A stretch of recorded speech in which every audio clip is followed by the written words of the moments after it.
ദൈവ തിരുനാമം മഹത്വപ്പെടുമാറാവട്ടെ. ഏറ്റവും മുന്നിനായ ഇട്ടി തോമസ് അച്ഛൻ, മാതാപിതാക്കളെ, സഹോദരങ്ങളെ, കുഞ്ഞുങ്ങളെ, പരിശുദ്ധമായ വലിയ നോമ്പ് മൂന്നാമത്തെ ആഴ്ചയിലേക്ക് നാം പ്രവേശിക്കുകയാണ്. നോമ്പ് നമുക്ക് നൽകുന്നതാണ് ദിവ്യ അനുഭവം. യഥാർത്ഥത്തിൽ നമ്മുടെ ജീവിതത്തിൽ കരകതമാക്കുവാൻ തക്കവണ്ണം നാം എല്ലാവരും ദൈവസന്നിധിയിൽ സമർപ്പിക്കപ്പെട്ട വിശുദ്ധിയോടെ നോമ്പ് അനുഷ്ഠിക്കുകയാണല്ലോ. നോമ്പ് കാലത്ത് നമ്മുടെ ദേവാലയത്തിൽ വെച്ച് നടത്തുന്നതായ പ്രാർത്ഥനാ സംഗമത്തിൻ്റെ പ്രത്യേക ഭവനത്തിൽ വെച്ച് നടത്തുന്നതായ പ്രാർത്ഥനാ സംഗമത്തിൻ്റെ 2ാം ദിനമാണല്ലോ ഇന്ന്.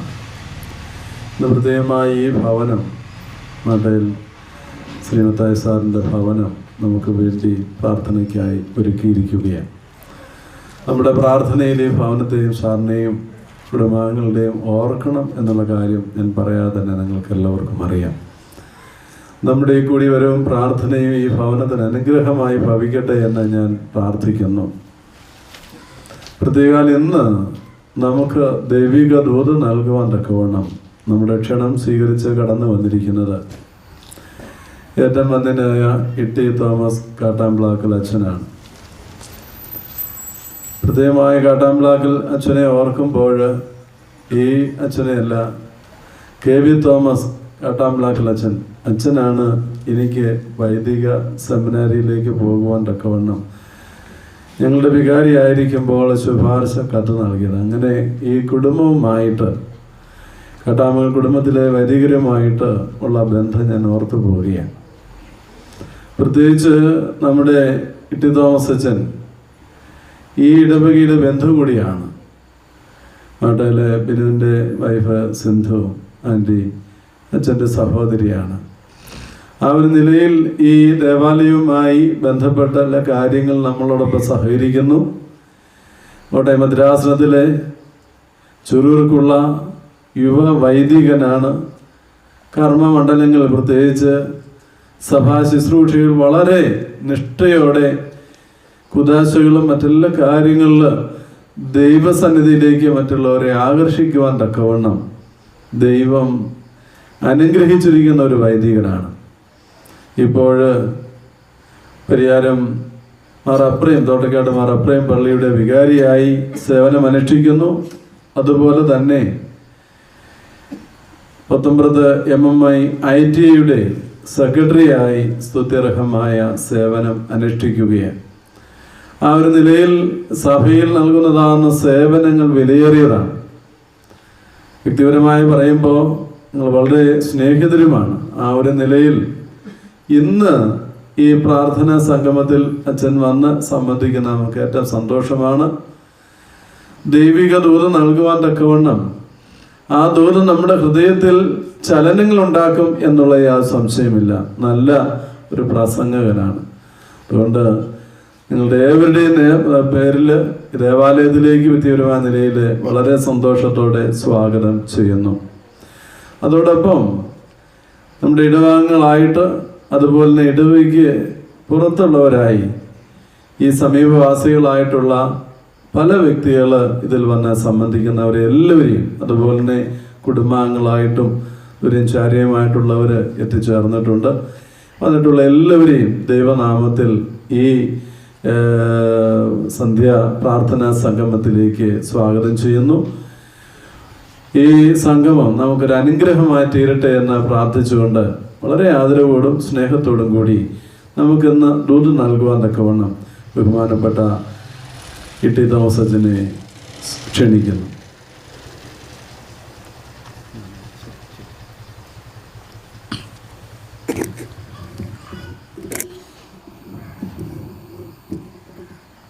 നിൻ വചനം ധ്യാനിക്കുമ്പോൾ എൻ ഹൃദയം ആശ്വസിക്കും. കൂരിരുളിൻ താഴ്വരയിൽ ദീപമതാ നിൻ മൊഴികൾ.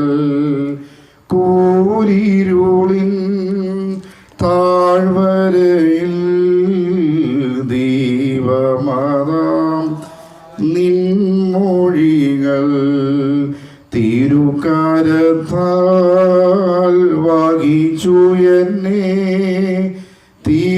ഗീതം പോൽ നടത്തണമേ.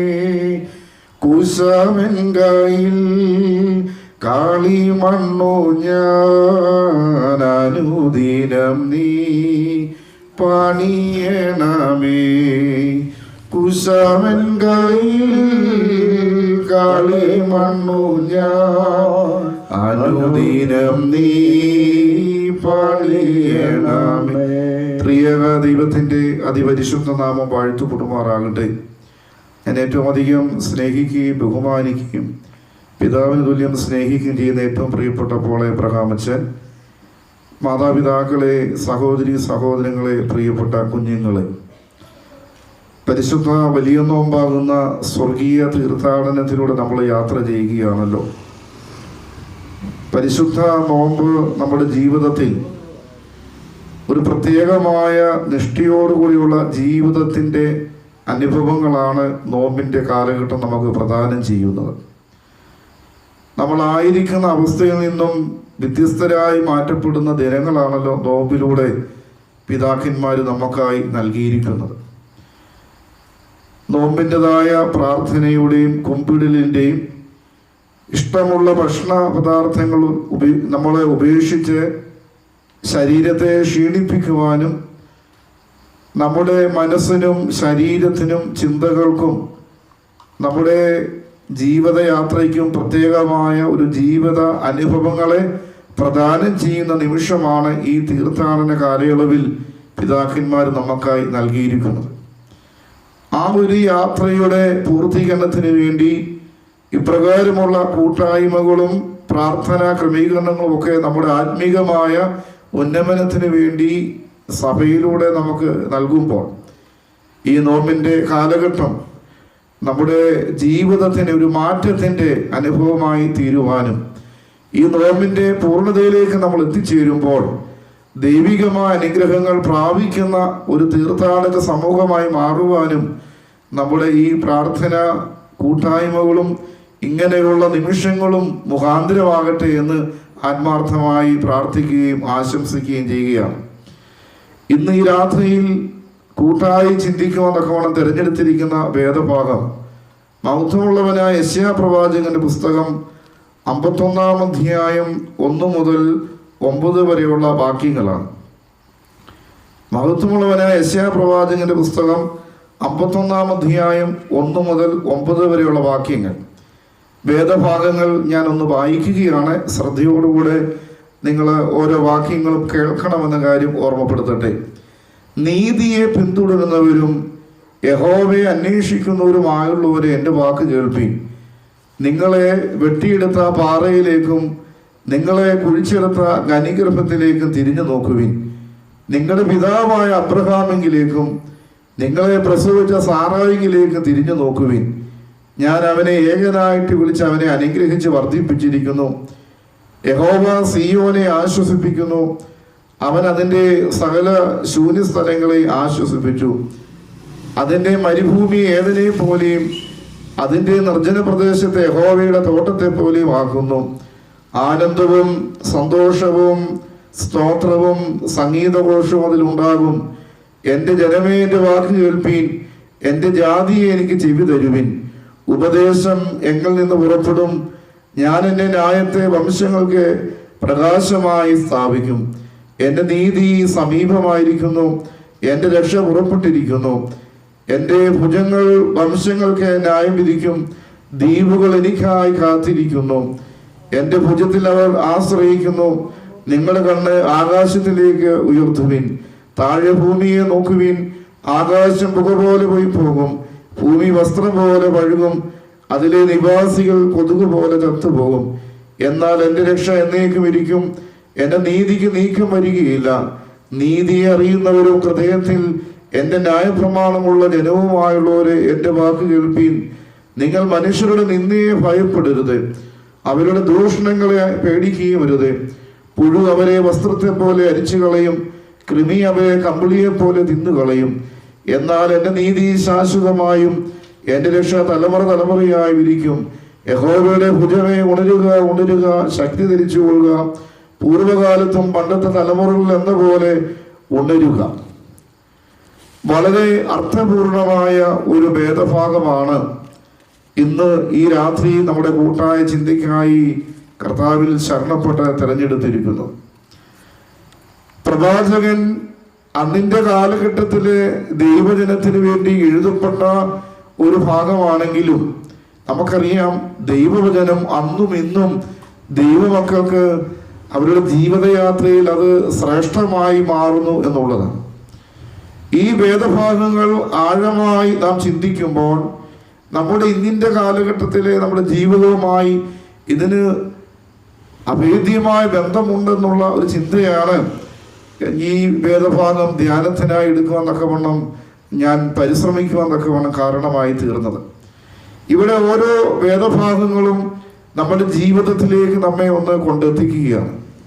പ്രത്യേകിച്ച് നോമ്പിൻ്റെ കാലഘട്ടത്തിൻ്റെ അനുഭവത്തിലൂടെ കടന്നു പോകുമ്പോൾ നമുക്ക് നമ്മോട് തന്നെ ചോദിക്കുവാനും നമ്മുടെ ജീവിതത്തിലേക്കൊന്ന് തിരിഞ്ഞു നോക്കുവാനും എൻ്റെ നിങ്ങളുടെയും ജീവിതത്തിൽ കടന്നു വന്നിരിക്കുന്ന കുറവുകളെ കണ്ടെത്തി ഇവിടെ പ്രവാചകൻ പകർന്നു നൽകുന്ന ആത്മീക വചനങ്ങളിലൂടെ മാനസാന്തരപ്പെടുവാനും അനുദപിക്കുവാനും ഒരു പുതിയ സൃഷ്ടിയായി മാറുവാനുമുള്ള അവസരങ്ങൾ ഇവിടെ ഈ വേദഭാഗങ്ങൾ നമ്മെ ഓർമ്മപ്പെടുത്തുന്നുണ്ട്. പ്രിയരെ, നമുക്ക് ഈ വേദഭാഗങ്ങളിലേക്ക് നമുക്ക് ആഴമായി കടന്നു ചെല്ലാം. ഇവിടെ ഒന്നാമത്തെ വാക്യത്തിൽ പ്രവാചകൻ പറയുന്ന 3 പ്രധാനപ്പെട്ട കാര്യങ്ങളാണ്. നീതിയെ പിന്തുടരുന്നവരും യഹോവയെ അന്വേഷിക്കുന്നതുമായുള്ളവരെ എൻ്റെ വാക്ക് കേൾപ്പീൻ.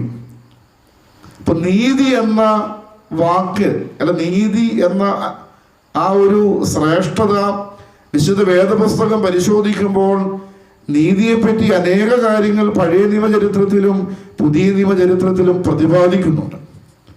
നീതി എന്ന വാക്ക്, അതിന് നമുക്കറിയാം അല്ലെ, ജസ്റ്റിസ് എന്ന വാക്ക് അല്ലെ, ഡിവൈൻ ജസ്റ്റിസ്, ദൈവനീതി എന്നൊക്കെ നമുക്കറിയാം. അപ്പോൾ നീതി എന്ന് പറഞ്ഞാൽ അത് ഒരു മനുഷ്യന്റെ ജീവിതത്തിലും അവനായിരിക്കുന്ന ഇടങ്ങളിലും എങ്ങനെയാണ് നീതി പുലരേണ്ടതെന്ന് നമുക്ക് ഏവർക്കും അറിവുള്ള കാര്യമാണ്. എന്നാൽ നീതി നഷ്ടപ്പെട്ട ഒരു ലോകക്രമത്തിലാണ് നാം ജീവിക്കുന്നത്. നീതിയോടുകൂടെ ദൈവസന്നിധിയിൽ ജീവിപ്പാനും നീതിയോടുകൂടെ ഈ സമൂഹത്തിൽ ജീവിപ്പാനും നീതി പ്രവർത്തിക്കുന്ന മക്കളായി തീരുവാനുമുള്ള ദൈവത്തിൻ്റെ ആഹ്വാനം മറന്നുകൊണ്ട് അനീതിയുടെ അനുഭവങ്ങളിലൂടെ കടന്നു പോകുന്ന ഒരു സാമൂഹിക ക്രമം നമ്മുടെ മുമ്പിൽ നിൽക്കുമ്പോൾ വേദപുസ്തകം വളരെ വ്യക്തമായി നമ്മെ ഓർമ്മപ്പെടുത്തുന്നു. നീതിയെ പിന്തുടരുന്നവരും, നീതിയെ പിന്തുടർന്ന് ജീവിക്കേണ്ടവരാണ് ദൈവമക്കളെന്ന് പ്രവാചകൻ തൻ്റെ വാക്കിലൂടെ പരിശുദ്ധാത്മാവിലൂടെ ദൈവവചനമായി എനിക്ക് നിങ്ങൾക്ക് പകർന്നു നൽകുമ്പോൾ നമ്മുടെ കുടുംബജീവിതത്തിലാകട്ടെ, നമ്മളായിരിക്കുന്ന ഇടങ്ങളിലാകട്ടെ, ദൈവവുമായുള്ള ബന്ധത്തിലാകട്ടെ നീതിയോടുകൂടെ ജീവിക്കുവാൻ നമുക്ക് സാധിക്കുന്നുണ്ടോ എന്ന് ഈ രാത്രിയിൽ ഒന്ന് ചിന്തിക്കേണ്ടത് ആവശ്യമാണ്. വിശുദ്ധ മത്തായി ശ്ലീഹായുടെ സുവിശേഷം 6-ാം അധ്യായം 33-ാം വാക്യം പറയുന്നു, മുമ്പേ ദൈവത്തിന് നീതി അന്വേഷിപ്പിനെന്ന് അവിടെ നമ്മൾ വായിക്കുന്നുണ്ടല്ലോ. മുമ്പേ ദൈവത്തിന് നീതി അന്വേഷിപ്പിൻ. നീതി എന്നാൽ എന്താണ്? അതിനൊരു അർത്ഥതലം നമ്മൾ നൽകിയ ധാർമ്മിക നൈർമല്യത്തെയും സത്യസന്ധതയുമാണ് നീതി അർത്ഥമാക്കുന്നത്. അപ്പൊ ധാർമ്മികമായ നൈർമല്യത്തെയും സത്യസന്ധതയും നീതി എന്ന വാക്കുകൊണ്ട് അർത്ഥമാക്കുന്നുവെങ്കിൽ ധാർമ്മികമായ മൂല്യങ്ങളും സത്യസന്ധപരമായ ജീവിത അനുഭവങ്ങളും ആത്മീകമായ തലങ്ങളിൽ നിന്നും ഭൗതികമായ തലങ്ങളിൽ നിന്നും നഷ്ടപ്പെട്ടിരിക്കുന്ന ഒരു ലോകക്രമത്തിൽ ഞാനും നിങ്ങളും ആയിരിക്കുമ്പോൾ എങ്ങനെയാണ് നീതിയോടുകൂടെ ഒരു വിശ്വാസി ദൈവസന്നിധിയിൽ ആയിരിക്കേണ്ടതെന്ന് പ്രവാചകൻ വളരെ വ്യക്തമായി ഓർമ്മപ്പെടുത്തുന്നു. അപ്പോൾ നീതിക്ക് പകരം അനീതിയുടെ അനുഭവങ്ങൾ ഇന്ന് ധാരാളം നമ്മുടെ സമൂഹത്തിൽ പെരുകി വരികയാണ് അല്ലേ. സഭാ കേസുമായി നമ്മൾ അതിനെ തട്ടിച്ചു നോക്കുമ്പോഴും യഥാർത്ഥമായൊരു നീതി ഈ സഭയ്ക്ക് ലഭിച്ചിട്ടും ആ നീതിയെ ബഹുമാനിക്കാതെ, ആ നീതിയെ ശിരസ വഹിക്കാതെ അതിനെതിരായി മറ്റൊരു നീതി അല്ലെങ്കിൽ മറ്റൊരു നീതി നിർവഹണം വരുത്തുവാൻ അല്ല മറ്റൊരു നിയമം നടത്തുവാൻ ഇവിടെയുള്ള ഭരണകർത്താക്കളും ഭരണ സംവിധാനങ്ങളും രാഷ്ട്രീയ സംവിധാനങ്ങളും ഒക്കെ നിലകൊള്ളുന്ന ഒരു കാലഘട്ടത്തിൽ നീതിക്കെതിരെ വീണ്ടും അനീതിയുടെ അനുഭവങ്ങൾ ഈ സമൂഹത്തിലേക്ക് കൊണ്ടെത്തിക്കുവാൻ തക്കവണ്ണം പരിശ്രമിക്കുന്ന ഒരു കാലഘട്ടത്തിലാണ് നാം ജീവിക്കുന്നത്. അതുകൊണ്ട് പ്രിയമുള്ളവരെ, സത്യസന്ധതയും ധാർമ്മിക നൈർമല്യത്തെയും നീതി എന്ന വാക്കുകൊണ്ട് അർത്ഥമാക്കുന്നുവെങ്കിൽ, നീതി നഷ്ടപ്പെട്ട ഈ ലോകത്തിൽ ആ നീതിയെ കൊണ്ടുവരുവാൻ, അനീതിയുടെ അനുഭവങ്ങളിലൂടെ ഞാനും നിങ്ങളും ഈ സമൂഹം മുന്നേറുന്നുണ്ടെങ്കിൽ അവിടെ ചില ചോദ്യങ്ങളുമായി, ചില മുന്നറിയിപ്പുകളുമായി ദൈവം കടന്നു വരുമെന്നുള്ള ബോധ്യമാണ് താഴോട്ടുള്ള വാക്യങ്ങളിൽ വ്യക്തമായി നമുക്ക് കാണുവാനായിട്ട് സാധിക്കുന്നത്. വീണ്ടും നാം കാണുന്നുണ്ട്, നീതിക്കായി വിശിക്കുകയും ദാഹിക്കുകയും ചെയ്യുന്നവൻ ഭാഗ്യവാന്മാർ എന്ന് മത്തായി ശ്ലീഹായുടെ സുവിശേഷം 5-ാം അധ്യായം 6-ാം വാക്യം പറയുന്നുണ്ട്. നീതിക്കായി വിശിക്കുകയും ദാഹിക്കുകയും ചെയ്യുന്നവൻ ഭാഗ്യവാന്മാരെന്ന് പറയുന്നുണ്ട്. ഇത് പലപ്പോഴും ഈ നീതിക്കായി വിശക്കുവാനും ദാഹിക്കുവാനും ഇന്ന് ആത്മീയ അനുഭവങ്ങളിൽ നമുക്ക് സാധിക്കുന്നില്ല. അതിനു പകരം അനീതി എങ്ങനെയും ഈ സമൂഹത്തിൽ കൊണ്ടെത്തിക്കുവാൻ ശ്രമിക്കുന്ന ഒരു കാലഘട്ടത്തിലാണ് ഞാനും നിങ്ങളും ജീവിക്കുന്നത്.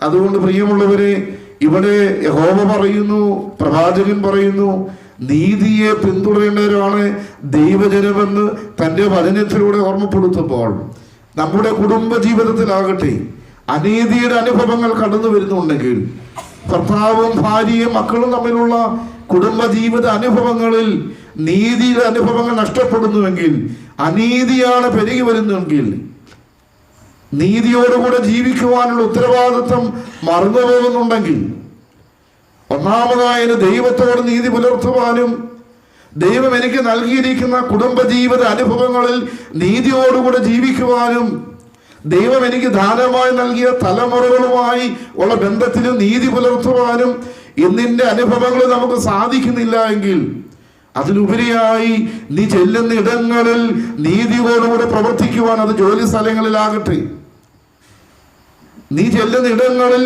നീതിയോടുകൂടെ പ്രവർത്തിക്കുവാനും നീതി പുലർത്തുവാനും നീതി ആ സമൂഹത്തിന് പകർന്നു കൊടുക്കുവാനും നിനക്ക് സാധിക്കുന്നില്ല എങ്കിൽ അത് ദൈവകോപമായി മാറുമെന്ന്, അവിടെ അനീതിയുടെ അനുഭവമായി മാറുമെന്ന് പ്രിയമുള്ളവരെ നമ്മളൊന്ന് ശ്രദ്ധിച്ച് ഞാനും നിങ്ങളും നീതിയോടുകൂടെ ജീവിക്കേണ്ടവരാണെന്നുള്ള ബോധ്യം നമ്മുടെ ജീവിതത്തിൽ ഉണ്ടാകട്ടെ എന്ന് പ്രത്യേകമായി ഓർമ്മപ്പെടുത്തുകയാണ്. വീണ്ടും നീതി പ്രധാനമായിരിക്കുന്നത് എന്തുകൊണ്ടാണ്? യഹോവ നീതിമാനായ ദൈവമാണ്. അവന്റെ ജനം നീതിനിഷ്ഠമായ ജീവിതം നയിക്കുമ്പോൾ അവൻ അവരോട് പ്രീതി കാട്ടുന്നുവെന്നാണ് നീതി പ്രധാനമായിരിക്കുന്നത് എന്തുകൊണ്ടെന്നുള്ളതിൽ നമുക്ക് അർത്ഥമാക്കുവാനായിട്ട് സാധിക്കുന്നത്.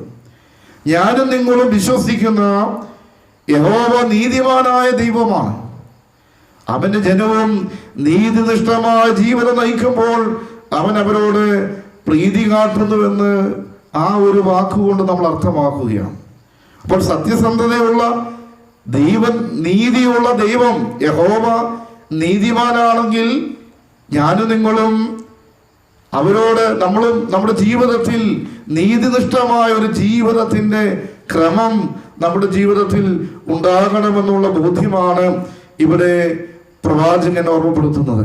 വീണ്ടും അനീതി പ്രവർത്തിക്കുന്ന ആർക്കും അവനുമായി അടുത്ത ബന്ധം ആസ്വദിക്കുവാനാവില്ല എന്നും പ്രത്യേകമായി വേദവ്യവസ്ഥ ചരിത്രത്തിൽ നാം കാണുന്നുണ്ട്.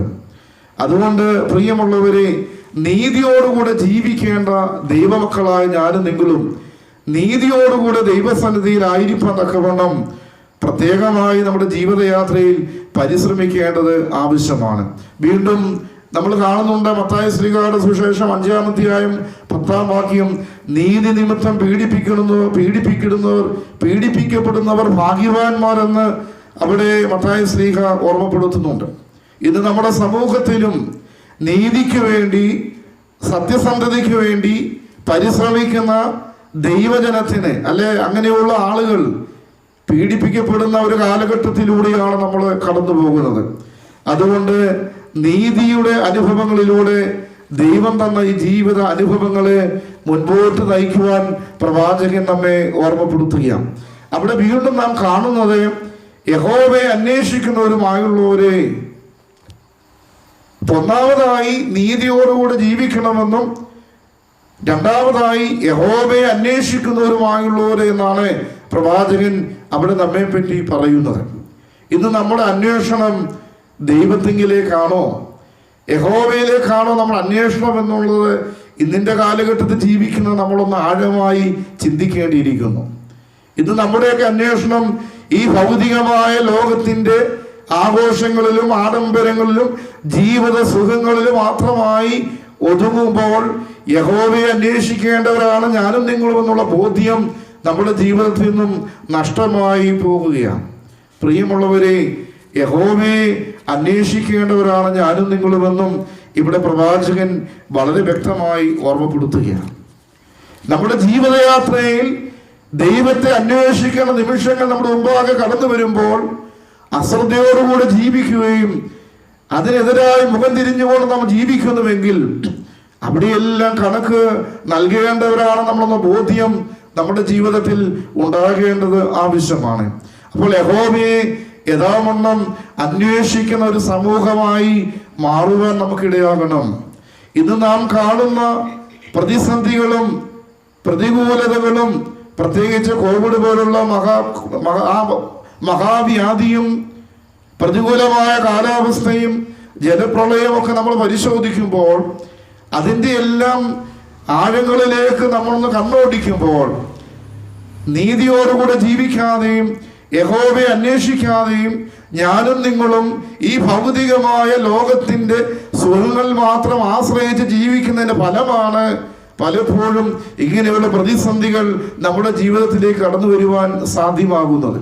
അതുകൊണ്ട് യഹോവയെ അന്വേഷിക്കുന്ന ഒരു സമൂഹമായി മാറണം. ദൈവസന്നിധിയിൽ കണ്ണുനീരോടുകൂടി പ്രാർത്ഥിക്കുന്ന ഒരു സമൂഹമായി മാറണം. നിനവേ ദേശം യഹോവയെ അന്വേഷിച്ചപ്പോൾ അവരുടെ മേലുള്ള കോപം അവിടെ മാറ്റപ്പെടുകയാണ്.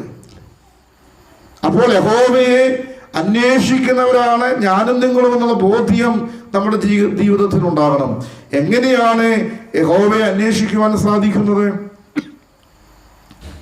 അവനെ നമ്മുടെ ജീവിതത്തിൽ നമ്മുടെ ഹൃദയത്തോട് ചേർത്ത് ദൈവത്തെ വെക്കുമ്പോഴാണ് അവനെ യഥാവണ്ണം അന്വേഷിക്കുവാൻ നമുക്ക് സാധിക്കുന്നത്. യഹോവയെ അന്വേഷിക്കുന്ന എല്ലാവർക്കും ദൈവാനുഗ്രഹങ്ങൾ നൽകിയതിനെ പറ്റി വേദപുസ്തകം നമ്മളെ ഓർമ്മപ്പെടുത്തുന്നുണ്ടല്ലോ. താഴോട്ട് നമ്മത് വ്യക്തമായി കാണുന്നുണ്ട്.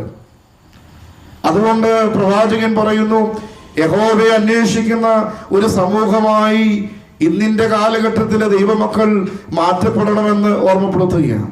ഞാൻ പറഞ്ഞല്ലോ, പ്രതികൂലങ്ങൾ ഏറെ വരുന്ന ഒരു ലോകക്രമത്തിൽ ഞാനും നിങ്ങളും ജീവിക്കുമ്പോൾ പ്രതിസന്ധികളും വേദനകളും രോഗങ്ങളും പ്രതികൂലമായ കാലാവസ്ഥകളും ഒക്കെ നമ്മുടെ മുമ്പാകെ കടന്നു വരുമ്പോൾ അതിൻ്റെ എല്ലാം ആത്യന്തികമായ ഫലമെന്ന് പറയുന്നത് അശ്രദ്ധയോടുകൂടിയുള്ള നമ്മുടെ ജീവിതമാണ്.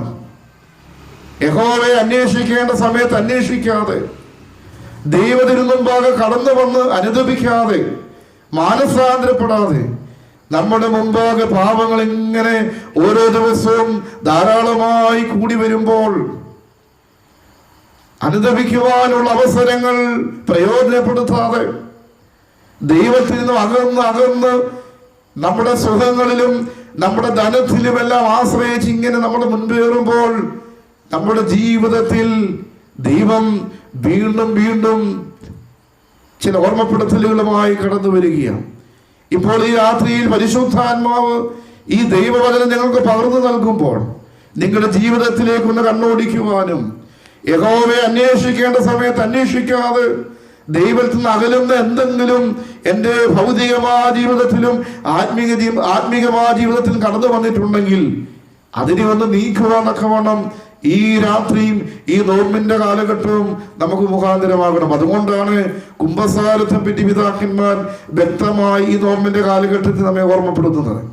ഒരു യഥാർത്ഥമായ ഒരു അനുതാപം എൻ്റെ നിങ്ങളുടെ ജീവിതത്തിൽ ഉണ്ടാകുമ്പോൾ യഹോവയിൽ നിന്നും അകന്ന നിമിഷങ്ങൾ ഉണ്ടാകുന്നുവെങ്കിൽ ഈ കുംഭസാരത്തിന്റെ അനുഭവത്തിലൂടെ ദൈവത്തിങ്കിലേക്ക് തിരിച്ചു വരുവാൻ നമുക്ക് സാധിക്കും. മുടിയനായ പുത്രൻ യഹോവയെ അന്വേഷിക്കാതെ യഹോവയെ മറന്നുകൊണ്ട് ജീവിച്ച ഒരു കാലഘട്ടം അവനുണ്ടായിരുന്നു. അവന്റെ കയ്യിലുണ്ടായിരുന്ന പണവും കൂട്ടുകാരും അവന്റെ സുഖകരമായ ജീവിത അനുഭവങ്ങളൊക്കെ ഉണ്ടായിരുന്ന ഒരു നിമിഷം യഹോവയെ കണ്ടെത്താതെ, നീതിയോടുകൂടെ ജീവിക്കാതെ, യഹോവയെ അന്വേഷിക്കാതെ ഈ ഭൗതികമായ ലോകത്തിൽ മാത്രം ആശ്രയിച്ച് അവൻ ജീവിച്ചപ്പോൾ അവന്റെ ജീവിതത്തിൽ വന്ന പ്രതിസന്ധി എന്തെന്ന് വേദപുസ്തകം നമ്മെ ഓർമ്മപ്പെടുത്തുന്നുണ്ട്. എന്നാൽ അവന്റെ ജീവിതത്തിൽ ഒരു സത്യകുംഭസാരം, അനുതാപം കടന്നു വരികയാണ്. അവിടെ തന്റെ ഭവനത്തിലെ സന്തോഷവും പിതാവിന്റെ സ്നേഹവും ഓർത്ത് പന്നികളെ മേയിച്ചു ഭരിച്ചിരുന്ന അവൻ, അല്ലെ പന്നികളെ നോക്കിയിരുന്ന ജോലിയുമായി അവയ്ക്ക് കൊടുക്കുന്ന ഭക്ഷണവുമായി ജീവിച്ചിരുന്ന ആ ചെറുപ്പക്കാരൻ മാനസാന്തരപ്പെട്ട് തന്റെ ഭവനത്തിലേക്ക് തിരികെ വരുമ്പോൾ അവനെ സ്വീകരിക്കുന്ന ഒരു പിതാവിനെയും ദൈവത്തെയും വേദപുസ്തകം നമ്മുടെ മുമ്പാകെ പരിചയപ്പെടുത്തുന്നുണ്ടല്ലോ. ഈ നോമ്പിന്റെ കാലഘട്ടത്തിൽ പ്രിയമുള്ളവരെ, യഹോവയെ അന്വേഷിക്കുവാൻ, യഹോവയെ ഒന്ന് കണ്ടെത്തുവാൻ സത്യകുംഭസാരത്തിന്റെ അനുഭവം നമ്മുടെ ജീവിതത്തിൽ ഉണ്ടാകണമെന്ന് പ്രവാചകൻ വ്യക്തമായി ഓർമ്മപ്പെടുത്തുന്നു. അവിടെ മൂന്നാമതായി നാം കാണുന്നത്, എന്റെ വാക്ക് കേൾപ്പീൻ. ആരുടെ വാക്കാണ് നാം കേൾക്കേണ്ടത്? നീതിയോടുകൂടെ ജീവിച്ച് യഹോവയെ അന്വേഷിച്ച് യഹോവയുടെ വാക്ക് കേൾക്കുവാനിടയാകണം. ദൈവത്തിന്റെ വചനം കേൾക്കുവാനിടയാകണം. ദൈവവചനം കേട്ടവർക്ക് ദൈവാനുഗ്രഹങ്ങൾ ധാരാളം ലഭിച്ചിട്ടുണ്ടെന്നുള്ളത് വേദപുസ്തകം നമ്മളെ പഠിപ്പിക്കുന്നുണ്ടല്ലോ. ഇതാ ഞാൻ കർത്താവിന്റെ ദാസി, നിന്റെ ഹിതം പോലെ എനിക്ക് ഭവിക്കട്ടെ എന്ന് പറഞ്ഞത് ആരാണ്? പരിശുദ്ധ ദൈവമാതാവാണ്. ഒരു വലിയ രക്ഷാകര പദ്ധതിക്ക് ഒരു സാധാരണ കുടുംബത്തിൽ ജനിച്ച ഒരു ബാലിക, അല്ല ഒരു കന്യക, ലോക അപവാദങ്ങളൊക്കെ ആ ജീവിതത്തിൽ കടന്നു വരാൻ സ്വാഭാവികമാണ്. അവിടെ ദൈവദൂതന്റെ ശബ്ദം, ദൈവവാക്ക് ശിരസ വഹിച്ചുകൊണ്ട് ലോകൈക രക്ഷകന് ജന്മം കൊടുക്കുവാൻ ആ ഗർഭപാത്രം ഒരുക്കുന്നതും ആ ദൈവവചനത്തോടുള്ള സ്നേഹവും അനുസരണവുമാണെന്ന് വേദപുസ്തകം പഠിപ്പിക്കുന്നുണ്ടല്ലോ. പ്രിയരെ, നമ്മുടെ ജീവിതത്തിലും ദൈവത്തിന്റെ വാക്ക് കേൾക്കുവാൻ നമുക്കിടയാകണം. ദൈവവചനമാണ് പരിശുദ്ധാത്മാവ് ഇന്നിവിടെ പകർന്നു നൽകുന്നത്. ദൈവത്തിന്റെ മാറ്റമില്ലാത്ത ശബ്ദമാണ് പ്രവാചകൻ പകർന്നു കൊടുത്ത ദൈവവചനമാണ് നിങ്ങൾക്കായി ഇവിടെ പകർന്നു നൽകുന്നത്. ഇവിടെ എന്താണ് പറയുന്നത്? എന്റെ വാക്ക് നിങ്ങൾ കേൾപ്പീൻ, എന്റെ വചനം നിങ്ങൾ കേൾപ്പീൻ. ദൈവവചനത്തെ അനുസരിക്കുന്നവർക്ക്, ദൈവവചനത്തെ കേൾക്കുന്നവർക്ക് ദൈവം ഒരുക്കി വച്ചിരിക്കുന്ന മഹാകൃപ എന്തെന്ന് ഒന്ന് തിരിച്ചറിയുവാൻ നമ്മുടെ ജീവിതം ഒന്ന് മുഖാന്തരമാകണം. ഇന്ന് പലപ്പോഴും ദൈവവാക്ക് കേൾക്കുവാൻ നമുക്ക് സമയമില്ല. ഈ ലോകത്തിന്റെ വാക്ക് കേൾക്കുവാൻ, അല്ലെ, ഈ ഭൗതികമായ ലോകം തരുന്ന സുഖങ്ങളെ തേടുവാൻ, ഈ ലോകം നമ്മുടെ മുമ്പാകെ തുറന്നു വെച്ചിരിക്കുന്ന സുഖങ്ങളെ മാത്രം, സന്തോഷങ്ങളെ മാത്രം തേടിപ്പോകുന്ന തലത്തിലേക്ക് ഇന്നിന്റെ തലമുറകൾ മാറ്റപ്പെട്ടിരിക്കുക. അവിടെയാണ് ഞാൻ മുന്നമേ പറഞ്ഞത്, ദൈവം ചില മുന്നറിയിപ്പുകളുമായി നമ്മുടെ മുമ്പാകെ പ്രതികൂലങ്ങളിലൂടെ കടന്നു വരുന്നത്. നിന്റെ മനസ്സിനെ ശോധന ചെയ്യുമ്പോൾ, നിന്റെ ജീവിതത്തിൽ ഒരു മാറ്റത്തിനായി ദൈവം ആഗ്രഹിക്കുമ്പോൾ, അനുതാപത്തിന്റെ കണ്ണുനീർ നിന്റെ കണ്ണിൽ നിന്നും ധാരധാരയായി ഒഴുകുവാൻ, നിന്റെ ജീവിതത്തിലെ കുറവുകളെ ഒന്ന് കണ്ടെത്തുവാൻ നീ പരിശ്രമിക്കാതെ നീ മുൻപോട്ട് യാത്ര ചെയ്യുന്നുവെങ്കിൽ, നിനിവേക്കാര് അനുതപിച്ച് മാനസാന്തരപ്പെട്ടതുപോലെ യോനാ പ്രവാചകൻ മാനസാന്തരപ്പെട്ട് പുതിയ ഒരു സൃഷ്ടിയായി മാറ്റപ്പെട്ടതുപോലെ, സഖായിയുടെ ജീവിതത്തിൽ ക്രിസ്തുവിനെ കണ്ടപ്പോൾ അവൻ പുതിയ മനുഷ്യനായി മാറ്റപ്പെട്ടതുപോലെ, ഞാൻ മുന്നമേ ഓർമ്മപ്പെടുത്തിയ മുടിയനായവത്തിന്റെ ജീവിതത്തിലെയും അനുതാപവും ഒക്കെ ആ നിലയിൽ നമ്മെ ഓർമ്മപ്പെടുത്തുമ്പോൾ, പ്രിയമുള്ളവരെ, ദൈവവചനം പറയുന്നു എന്റെ വാക്ക് നിങ്ങൾ കേൾപ്പീനെന്ന്. അതുകൊണ്ട് ഈ ജീവിതയാത്രയിൽ ഈ 3 കാര്യങ്ങൾക്ക് എന്തെങ്കിലും കുറവുകൾ നമ്മുടെ ജീവിതത്തിൽ വന്നിട്ടുണ്ടെങ്കിൽ, ഈ നോമ്പിന്റെ പൂർണ്ണതയിലേക്ക് നാം എത്തുമ്പോൾ അത് നികത്തി മുന്നേറുവാന്നൊക്കെ വേണം ഈ നോമ്പിന്റെ കാലഘട്ടം നമുക്ക് മുഖാന്തരമാകട്ടെ എന്ന് പ്രാർത്ഥിക്കുക. വീണ്ടും പ്രവാചകൻ അവിടെ നമ്മളെ ഓർമ്മപ്പെടുത്തുന്നുണ്ട്, നിങ്ങളെ വെട്ടിയെടുത്ത പാറയിലേക്കും നിങ്ങളെ കുഴിച്ചെടുത്ത ഗനിഗർഭത്തിലേക്ക് തിരിഞ്ഞു നോക്കുവീൻ. അപ്പോൾ എൻ്റെ നിങ്ങളുടെയും സൃഷ്ടികർമ്മത്തെ പറ്റിയാണ് പ്രവാചകൻ അവിടെ പറഞ്ഞിരിക്കുന്നത്. നിങ്ങളെ വെട്ടിയെടുത്ത പാറയെങ്കിലേക്കും. അപ്പോൾ ഈ മനുഷ്യ ജീവിതം എത്ര മനോഹരമാണെന്ന് ചിന്തിച്ചു നോക്കിക്കേ. നമ്മൾ നമ്മുടെ ജീവിതത്തെ പറ്റി ചിന്തിച്ചിട്ടുണ്ടോ? ഈ രൂപവും ഈ സൗന്ദര്യവും ഈ ആരോഗ്യവും ഇതാരുടേതാണ്? എൻ്റെ ദൈവത്തിൻ്റെതാണ്.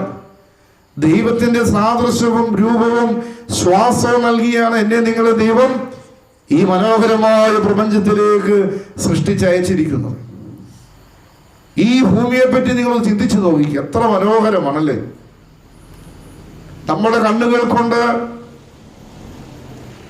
ഈ ലോകത്തെ നമ്മളൊന്ന് കാണുമ്പോൾ ഈ പ്രപഞ്ചം എത്ര മനോഹരമാണ്. ആകാശവും ഭൂമിയും ജീവജാലങ്ങളും മൃഗങ്ങളും വ്യത്യസ്തരായ മനുഷ്യരും മനുഷ്യന്റെ രൂപത്തിലും അവന്റെ സംസാരത്തിലും അവന്റെ ഇടപെടലിലുമൊക്കെ വ്യത്യസ്തതകൾ നിറഞ്ഞ ഒരു സൃഷ്ടികർമ്മമായി മനുഷ്യനെയും സർവ്വജീവജാലങ്ങളെയും ഈ പ്രപഞ്ചത്തിന്റെ സൃഷ്ടാവ് സൃഷ്ടിച്ച് ഈ ഭൂമിയിലേക്ക് അയക്കുമ്പോൾ ഇവിടെയുള്ള സർവ്വജീവജാലങ്ങളുടെയും ഏറ്റവും വലിയ നേതാവായി അല്ല അവരെ നയിക്കുവാനുള്ള കഴിവും പ്രാപ്തിയും നൽകിയാണ് എന്നെ നിങ്ങളെ ഈ ഭൂമിയിലേക്ക് ദൈവം അയച്ചിരിക്കുന്നത്. അത്ര മനോഹരമായ ഒരു ജീവിതം. അതുകൊണ്ടാണ് ഇവിടെ പ്രവാചകൻ പറയുന്നത്, നിങ്ങളെ വെട്ടിയെടുത്ത പാറയെങ്കിലേക്കും. പാറ എന്ന് പറഞ്ഞാൽ ഉറപ്പുള്ള പ്രതലമാണ് അല്ലേ. ക്രിസ്തുവാവുന്ന പാറമേൽ നിന്റെ ഭവനം പണിയണമെന്ന് പറയുന്നുണ്ട്. സുവിശേഷത്തിൽ പാറമേലും മണലിന്മേൽ വീട് പണിതിനെ പറ്റി നമ്മൾ കാണുന്നുണ്ട്. പാറമേൽ സ്ഥാപിതമായ ഭവനം പ്രതികൂലങ്ങൾ തകർന്നു പോകാതെ നിലനിന്നുവെന്ന് അവിടെ സുവിശേഷകൻ പറയുന്നുണ്ടല്ലോ പ്രിയമുള്ളവര്.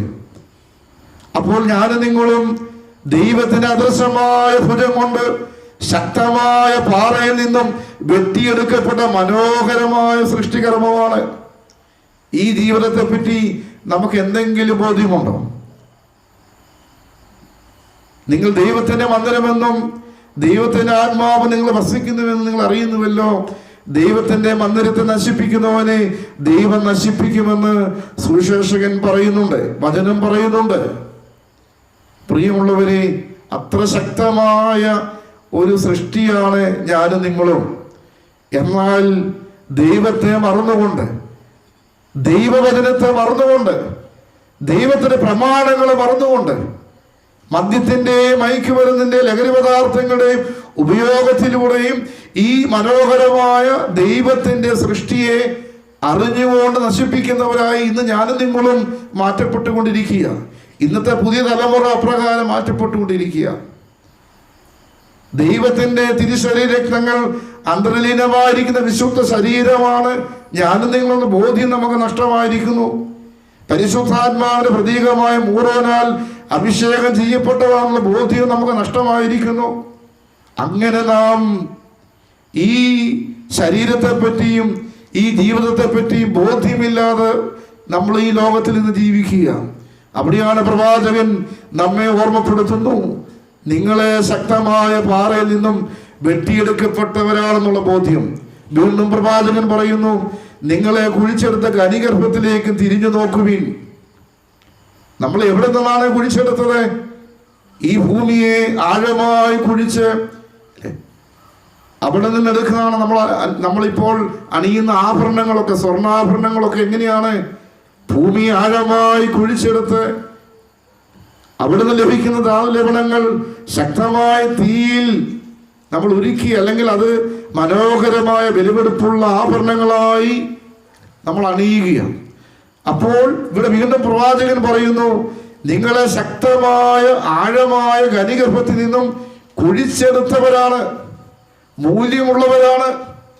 നിസ്സാരമായൊരു ജീവിതമല്ല എൻ്റെ നിങ്ങളുടെയും എന്ന് വീണ്ടും വീണ്ടും പ്രവാചകനും തൻ്റെ വാക്കുകളുണ്ട് ഇവിടെ ഓർമ്മപ്പെടുത്തുകയാണ്. പ്രിയമുള്ളവരെ, അറിഞ്ഞോ അറിയാതെയോ ഈ ഒരു ബോധ്യം ഈ ഒരു മൂല്യം നമുക്ക് നഷ്ടമായിരിക്കുന്നു.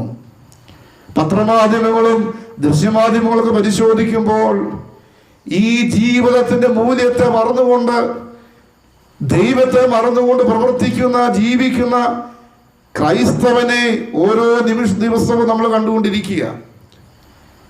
ഇന്ന് സമൂഹത്തിൽ നടക്കുന്ന പല പ്രശ്നങ്ങളുടെ നടുവിൽ ക്രിസ്തുവിന്റെ നാമം പേർന്ന ക്രൈസ്തവൻ മുൻപിലുണ്ട്. തൻ്റെ ജീവിതത്തെ പറ്റി ബോധ്യമില്ലാതെ, ഈ മനോഹരമായ സൃഷ്ടിയെ പറ്റി ബോധ്യമില്ലാതെ, ദൈവവചനത്തെ പറ്റി ബോധ്യമില്ലാതെ ഈ ലോകത്തിൻ്റെതായ ചിന്തകൾ ജീവിക്കുമ്പോൾ ഞാനും നിങ്ങളും നമ്മെ തന്നെ മറന്നു പോകുകയാണ്.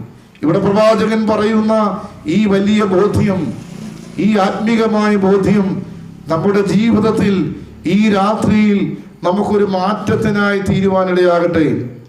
അതുകൊണ്ട് നമ്മെ തിരഞ്ഞെടുത്തിരിക്കുന്നത് ദൈവത്തിൻ്റെ കൃപ കൊണ്ടാണ്. ഞാനും നിങ്ങളും ആയിരിക്കുന്നത് ദൈവത്തിൻ്റെ അദൃശ്യമായ കൃപ കൊണ്ടാണെന്നുള്ള ബോധ്യം, അവൻ്റെ കരം കൊണ്ട് സൃഷ്ടിക്കപ്പെട്ടതാണെന്നുള്ള ബോധ്യം നമ്മുടെ ജീവിതത്തിൽ എപ്പോഴും ഉണ്ടാകണമെന്ന് ഇവിടെ പ്രവാചകൻ പറയുകയാണ്. വീണ്ടും നാം കാണുന്നു, നിങ്ങളുടെ പിതാവായ അബ്രഹാമിലേക്കും നിങ്ങളെ പ്രസവിച്ച സാറായിലേക്കും തിരിഞ്ഞു നോക്കുവിൻ. അബ്രഹാമും സാറായും ക്രൈസ്തവന്റെ ജീവിതത്തിലെ ശ്രേഷ്ഠമായ മാതാപിതാക്കളാണ്. രണ്ട് വ്യക്തിത്വങ്ങളാണ്. നീതിയോടുകൂടെ ദൈവസന്നിധി ജീവിച്ച ദമ്പതിമാരായിരുന്നു. സഹനങ്ങളുടെയും ശോധനകളുടെയും നടുവിൽ തകർന്നു പോകാതെ യഹോവയെ അന്വേഷിക്കുവാനും നീതിയോട് ജീവിക്കുവാനും അവന്റെ വാക്ക് കേൾക്കുവാനും തൻ്റെ ജീവിതത്തിന്റെ മൂല്യമെന്നത് ജീവിച്ച രണ്ട് മാതാപിതാക്കളാണ് അബ്രഹാമും സാറായും. 100-ാമത്തെ വയസ്സിൽ ഇസഹാക്ക് എന്ന ബാലനെ ദൈവം ദാനമായി നൽകുമ്പോൾ, വീണ്ടും ശോധനകളുമായി കടന്നു വരുമ്പോൾ ആ ശോധനയെ, ആ ദൈവവചനത്തെ ശിരസ വഹിച്ചുകൊണ്ട് ആ ബാലനെ ബലിയർപ്പിക്കുമെന്നൊക്കെ ഒരുങ്ങുന്ന അബ്രഹാം പിതാവിനെ വേദപുസ്തകം പരിചയപ്പെടുത്തുന്നുണ്ടല്ലോ.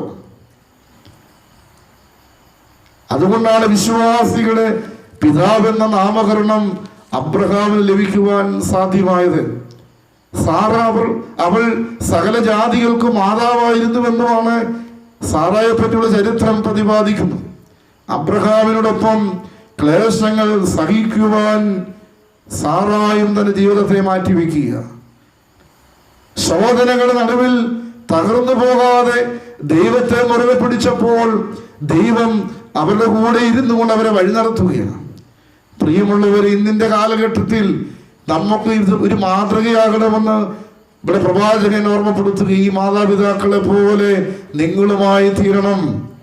സക്രിയ പുരോഹിതനും എലിസബത്തും അങ്ങനെ സഹനങ്ങളെ ഏറ്റുവാങ്ങിയ ദമ്പതിമാരാണ് നമ്മൾ കാണുന്നുണ്ടല്ലോ.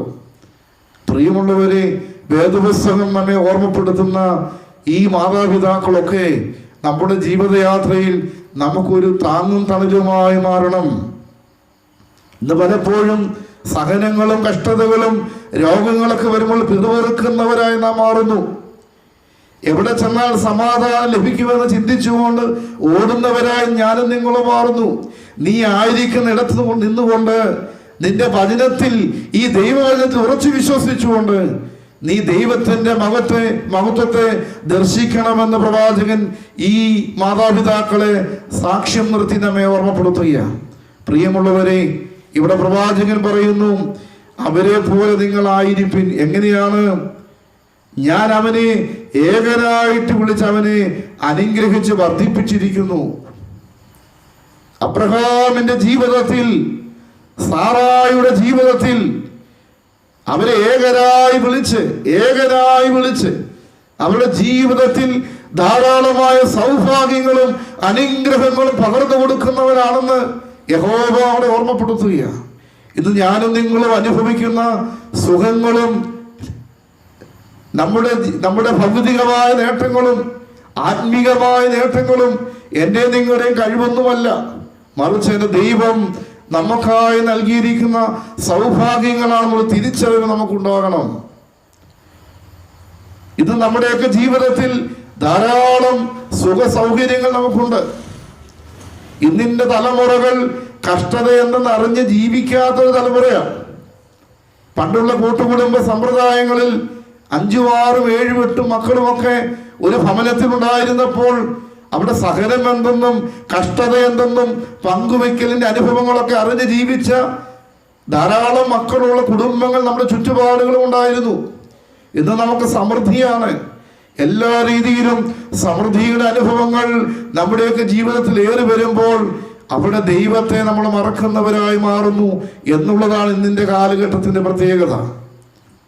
അതുകൊണ്ട് പ്രവാചകൻ പകർന്നു നൽകുന്ന ആത്മീകമായ വചനങ്ങൾ നമ്മുടെ ജീവിതയാത്രയിൽ നമ്മുടെ ജീവിതവുമായി തട്ടിച്ചു നോക്കുവാനും എവിടെയെങ്കിലും കുറവുകൾ വന്നിട്ടുണ്ടെങ്കിൽ ആ കുറവുകളെ നികത്തി ദൈവമഹത്വം സ്വീകരിക്കുവാൻ ഞാനും നിങ്ങളും ഇന്നിന്റെ കാലഘട്ടത്തിൽ പരിശ്രമിക്കുന്നില്ല എങ്കിൽ ഇനി നമ്മുടെ മുമ്പിൽ കടന്നു വരുവാനുള്ള പ്രതികൂലങ്ങൾ എന്തെന്ന് നമുക്ക് തിരിച്ചറിയാൻ സാധിക്കത്തില്ല പ്രിയമുള്ളവരെ.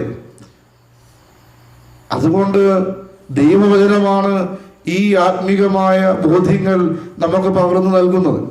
വീണ്ടും നാം കാണുന്നുണ്ട്, യഹോവ സിയോനെ ആശ്വസിപ്പിക്കുന്നു, അവൻ അതിന്റെ സകല ശൂന്യസ്ഥലങ്ങളെയും ആശ്വസിപ്പിച്ചു. അതിന്റെ മരുഭൂമി ഏതിനെ പോലെയും അതിന്റെ നിർജ്ജന പ്രദേശത്തെ യഹോവയുടെ തോട്ടത്തെ പോലെയും ആക്കുന്നു. സിയോൻ എന്ന നഗരം ദൈവത്തിന് ഏറ്റവും പ്രിയപ്പെട്ട ഒരിടമാണ്. സിയോനെ പറ്റി വേദപുസ്തക ചരിത്രം പരിശോധിക്കുമ്പോൾ ഇപ്രകാരം കണ്ടെത്തുവാനായിട്ട് സാധിക്കുന്നുണ്ട്.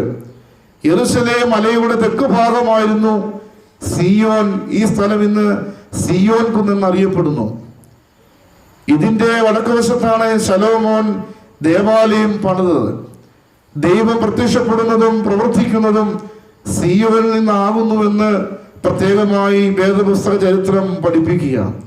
സിയോനിൽ നിന്നും ദൈവം മോചനം നൽകുകയും അനുഗ്രഹം വർഷിക്കുകയും ചെയ്യുന്നുവെന്നും ആ സിയോനെ പറ്റിയുള്ള ചരിത്ര പഠനത്തിൽ നമുക്ക് കാണുവാനായിട്ട് സാധിക്കും. യഹോവയുടെ സാന്നിധ്യമുള്ള സിയോൻ മറ്റേത് സ്ഥലത്തേക്കാളും ഔന്നത്യത്തിലും മനോഹാരിതയിലും മുന്നിട്ട് നിൽക്കുന്നുവെന്നാണ് സിയോനെ പറ്റിയുള്ള ചരിത്രം പഠിക്കുമ്പോൾ നമുക്ക് കാണുവാനായിട്ട് സാധിക്കുന്നത്. അപ്പോൾ സിയോൻ എന്ന ആ പ്രത്യേകമായ ഇടത്തെ യഹോവ എത്രമാത്രം സ്നേഹിക്കുന്നു എന്നാണ് പ്രവാചകൻ ഇവിടെ പറയുന്നത്. എന്താണ് ഇവിടെ പറയുന്നത്? യഹോവ സിയോനെ ആശ്വസിപ്പിക്കുന്നു, അവൻ അതിന്റെ സകല ശൂന്യസ്ഥലങ്ങളെയും ആശ്വസിപ്പിച്ചു. സിയോനെ ഇഷ്ടപ്പെടുന്ന ദൈവം അതിന്റെ ശൂന്യസ്ഥലങ്ങളെ നിറവുള്ള ഇടങ്ങളാക്കി മാറ്റുന്ന ദൈവം.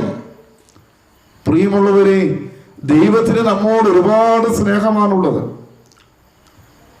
നമ്മളൊക്കെ ചിന്തിക്കും, ദൈവം നമ്മളെ കരുതുന്നില്ല, സ്നേഹിക്കുന്നില്ല, നമുക്ക് ആവശ്യമുള്ളത് തരുന്നില്ല എന്നൊക്കെ നമുക്ക് ചിന്തിക്കാം. സഹനങ്ങൾ വരുമ്പോൾ, കഷ്ടതകൾ വരുമ്പോൾ. എന്നാൽ ഇവിടെ പ്രവാചകൻ പറയുന്നു, സിയോനെ സ്നേഹിക്കുന്ന ദൈവം അതിന്റെ ശൂന്യസ്ഥലങ്ങളെ സമൃദ്ധിയുടെ ഇടങ്ങളാക്കി മാറ്റുന്നു എന്നുള്ളതാണ്. നമ്മുടെ ജീവിതത്തിലും ദൈവം സമൃദ്ധി നൽകുന്നില്ലേ? നമ്മൾ ആഗ്രഹിക്കുന്ന അപ്പുറമായി ഭൗതികമായ അനേകമായ നേട്ടങ്ങൾ ദൈവം നമുക്ക് നൽകുന്നില്ലേ? ആത്മീകമായി നാം ചിന്തിക്കുമ്പോൾ ആരാധിക്കുവാനും പ്രാർത്ഥിക്കുവാനും ഇങ്ങനെ കൂടി വരുവാനുള്ള ഇടങ്ങളും അവസരങ്ങളും ദൈവം നമുക്ക് നൽകുന്നില്ലേ? അത് ദൈവാനുഗ്രഹമല്ലാതെ മറ്റെന്താണ്? ഓരോ ആരാധനയിലൂടെയും ഓരോ ഞായറാഴ്ചയിലും ദേവാലയത്തിൽ വന്ന് ബലിയിൽ സംബന്ധിക്കുവാനും കർത്താവിന്റെ ശരീരരത്നങ്ങൾ സ്വീകരിക്കുവാനും ആത്മീകമായി വളരുവാനുള്ള അവസരങ്ങൾ ദൈവം നമ്മുടെ ജീവിതയാത്രയിൽ നമുക്ക് ഒരുക്കി തരുന്നില്ലേ? ഭൗതികമായി ചിന്തിക്കുമ്പോൾ നമ്മൾ ആഗ്രഹിക്കുന്ന അപ്പുറമായ നേട്ടങ്ങൾ നമ്മുടെ കഴിവുകൊണ്ട് പ്രാപ്തി കൊണ്ടല്ല, മറിച്ച് എൻ്റെ ദൈവത്തിന്റെ അനുഗ്രഹമാണെന്നുള്ള ബോധ്യവും നമ്മളിൽ ചിലരിലെങ്കിലും അത് വളരെ വ്യക്തമായി ഭരിക്കുന്ന ഒരു കാര്യമാണ്. അതുകൊണ്ടാണ് പ്രവാചകൻ ഇവിടെ സിയോനെ പറ്റി ഇപ്രകാരം പറയുന്നത്, യഹോവ സിയോനെ ആശ്വസിപ്പിക്കുന്നു, അവൻ അതിന്റെ സകല ശൂന്യസ്ഥലങ്ങളെ ആശ്വസിപ്പിച്ചു. അതിന്റെ മരുഭൂമി ഏതിനെ പോലെയും. അതാണ് വ്യക്തമായി പ്രവാചകൻ പറയുന്നത്. മരുഭൂമിയുടെ അനുഭവം നമുക്കറിയാം. മരുഭൂമി നമ്മൾ ഇന്ന് ഈ കാണുന്ന ഈ ഒരു ഇടം പോലെയുള്ള ഒരു സ്ഥലമല്ല. അതിനെപ്പറ്റി കൂടുതൽ വ്യാഖ്യാനം തരേണ്ട ആവശ്യം നമുക്കറിയാം. മരുഭൂമിയിൽ വളരുന്ന ജീവജാലങ്ങളും അവിടെ വളരുന്ന ചില ചെടികളും ഒക്കെ ഉണ്ട്, നമുക്കറിയാം. പരിശുദ്ധ നോമ്പിന്റെ അനുഭവത്തിലൂടെ ക്രിസ്തു യാത്ര ചെയ്യുന്നത് മരുഭൂമിയുടെ അനുഭവങ്ങളിലൂടെയാണ്. അവിടെ വിശപ്പിന്റെയും ദാഹത്തിന്റെയും അനുഭവങ്ങളിൽ ക്രിസ്തു തമ്പുരാൻ കടന്നു പോകുമ്പോൾ സാത്താൻ പരീക്ഷണവുമായി കടന്നു വരുന്നുണ്ട്. ദാഹിക്കുമ്പോൾ കുടിക്കുവാൻ വെള്ളം നൽകാമെന്ന് പറയുന്നു, വിശക്കുമ്പോൾ ആഹാരം നൽകാമെന്ന് പറയുന്നു, ഇത് മുഴുവനും നീ എടുത്തുകൊള്ളാൻ പറയുന്നു. അവിടെയെല്ലാം ആ മരുഭൂമിയുടെ അനുഭവങ്ങളിൽ അതിജീവിക്കുന്ന പൈശാചികന്റെ പ്രലോഭനങ്ങളെ അതിജീവിക്കുന്ന ക്രിസ്തുവിനെ നാം കാണുന്നുണ്ട്. ഇവിടെ പ്രവാചകൻ പറയുന്നു, മരുഭൂമിയെ ഏദൻ തോട്ടത്തെ പോലെയാക്കുന്ന ഒരു ദൈവം. ഇപ്പൊ മരുഭൂമി എന്ന് പറയുന്നത് ഒന്നുമില്ലായ്മയുടെ അനുഭവമായി നമ്മുടെ ഈ ഒരു ജീവിത അനുഭവങ്ങളിലൂടെ നാം കാണുന്നുവെങ്കിൽ യഹോവ ആ മരുഭൂമിയെ ഏദൻ തോട്ടത്തെ പോലെയാക്കും.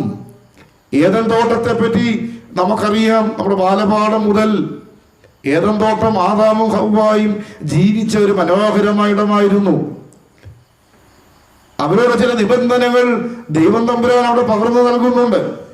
നന്മജന്മയുടെ വൃക്ഷത്തെ പറ്റിയൊക്കെ പറയുന്നുണ്ട്.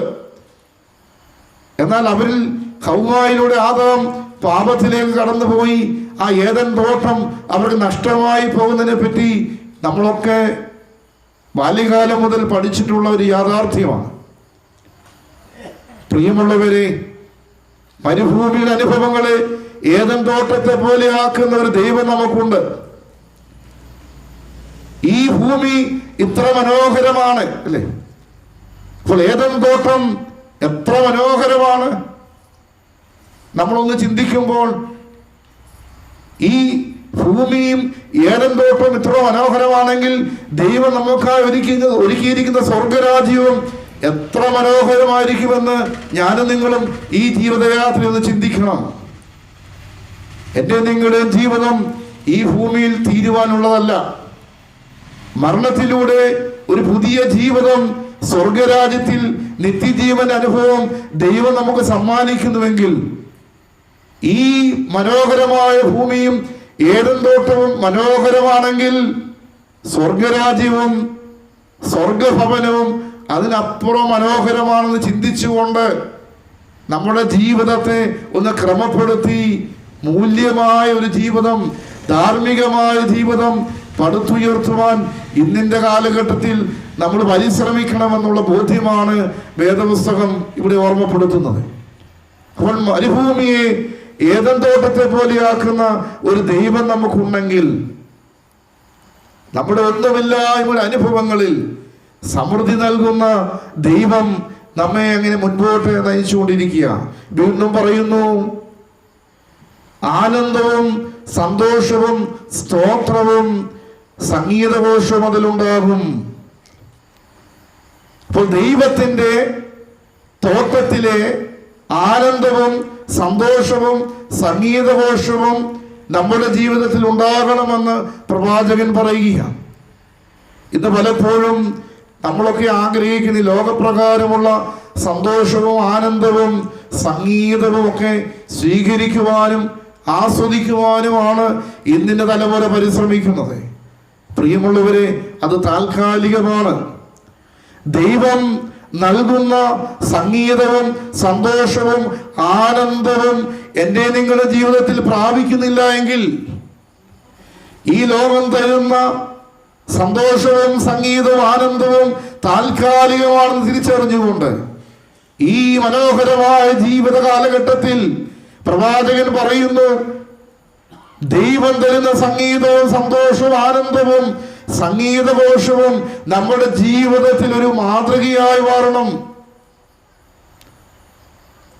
നമ്മളൊക്കെ അങ്ങനെയുള്ളതെല്ലാം മറക്കുകയാണ്. നമ്മളതെല്ലാം മറന്ന് ടൈറ്റാനിക് എന്ന കപ്പലിന്റെ ദുരന്തം നമുക്കറിയാം.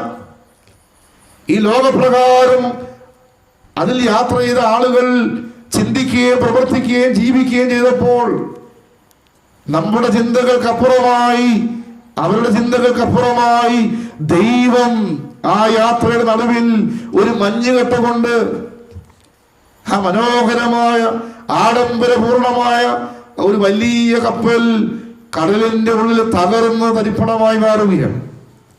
കൊറോണ കാലഘട്ടവും അത് നമ്മളെ പഠിപ്പിക്കുന്നുണ്ട്. താഴോട്ട് വരുമ്പോൾ ജലപ്രളയ കാലഘട്ടത്തെ പറ്റി നമുക്ക് ചിന്തിക്കാം. അതുകൊണ്ട് ഞാനും നിങ്ങളും ഈ ഭൗതികമായ ലോകത്തിന്റെ ആഡംബരങ്ങൾ മാത്രം ആശ്രയിച്ച് ജീവിക്കുന്നവരായി മാറുന്നുവെങ്കിൽ, ഈ ലോകത്തിന്റെ സന്തോഷത്തിലും സംഗീതത്തിലും ആനന്ദത്തിലുമാണ് ജീവിക്കുന്നുവെങ്കിൽ, അത് നമ്മുടെ നാശത്തിനാണെന്നുള്ള ബോധ്യമാണ് പ്രവാചകൻ തന്റെ വാക്കിലൂടെ നമുക്ക് പകർന്നു നൽകുന്നത്. വീണ്ടും നാം കാണുന്നു, എന്റെ ജനമേ എന്റെ വാക്ക് കേൾപ്പീൻ. വീണ്ടും പ്രവാചകൻ തന്റെ വചനം കൊണ്ട് നമ്മെ ഓർമ്മപ്പെടുത്തുന്നത് എന്താണ്?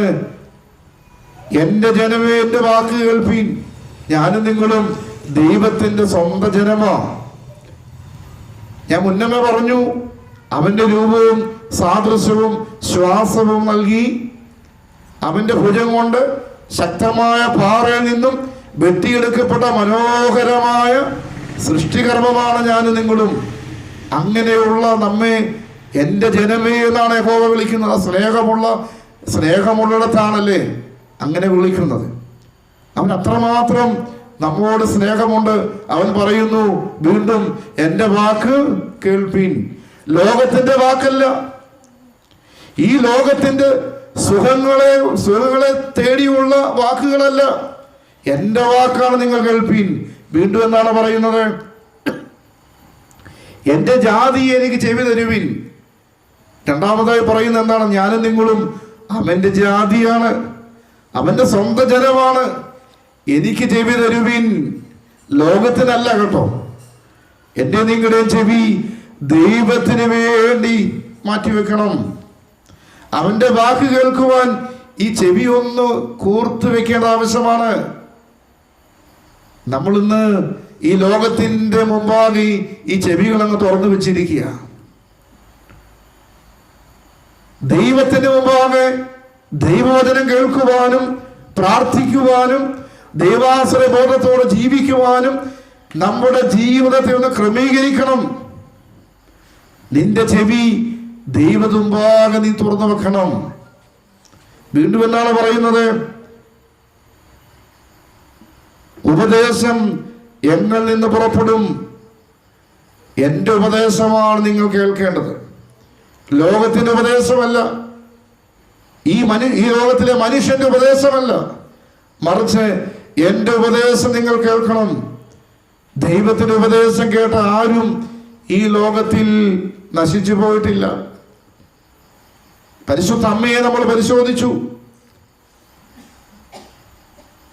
ആട്ടിടയന്മാരും വിദ്വാൻമാരും ദൈവദൂതന്റെ ശബ്ദം കേട്ടു.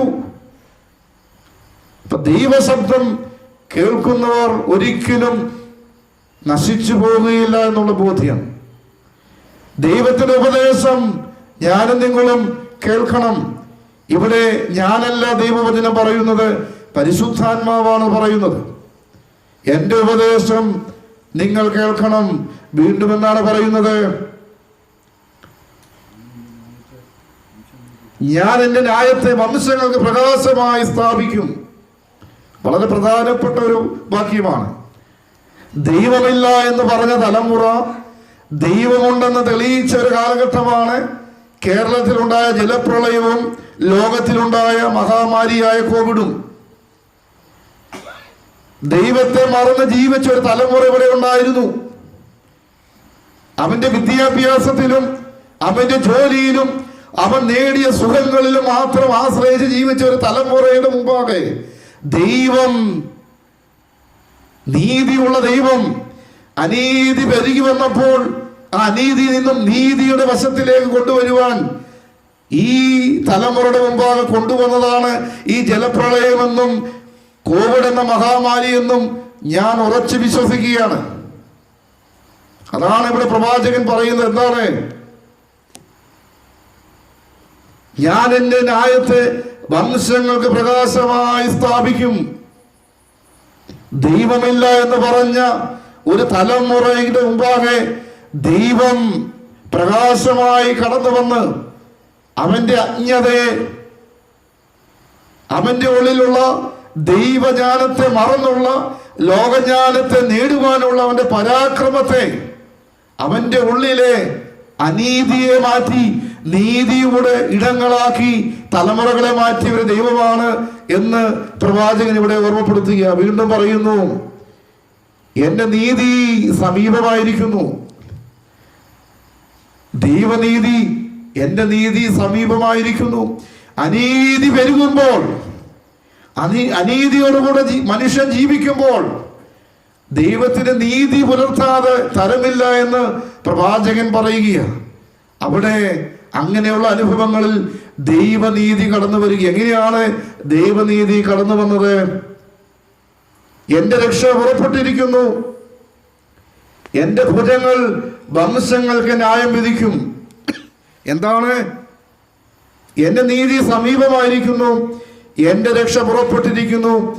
ദൈവം ഇറങ്ങി വന്ന് ഇവിടെയുള്ള നമ്മെ ഓരോരുത്തരെയും രക്ഷപ്പെടുത്തിയ നിമിഷങ്ങളല്ലേ ജലപ്രളയ കാലഘട്ടം.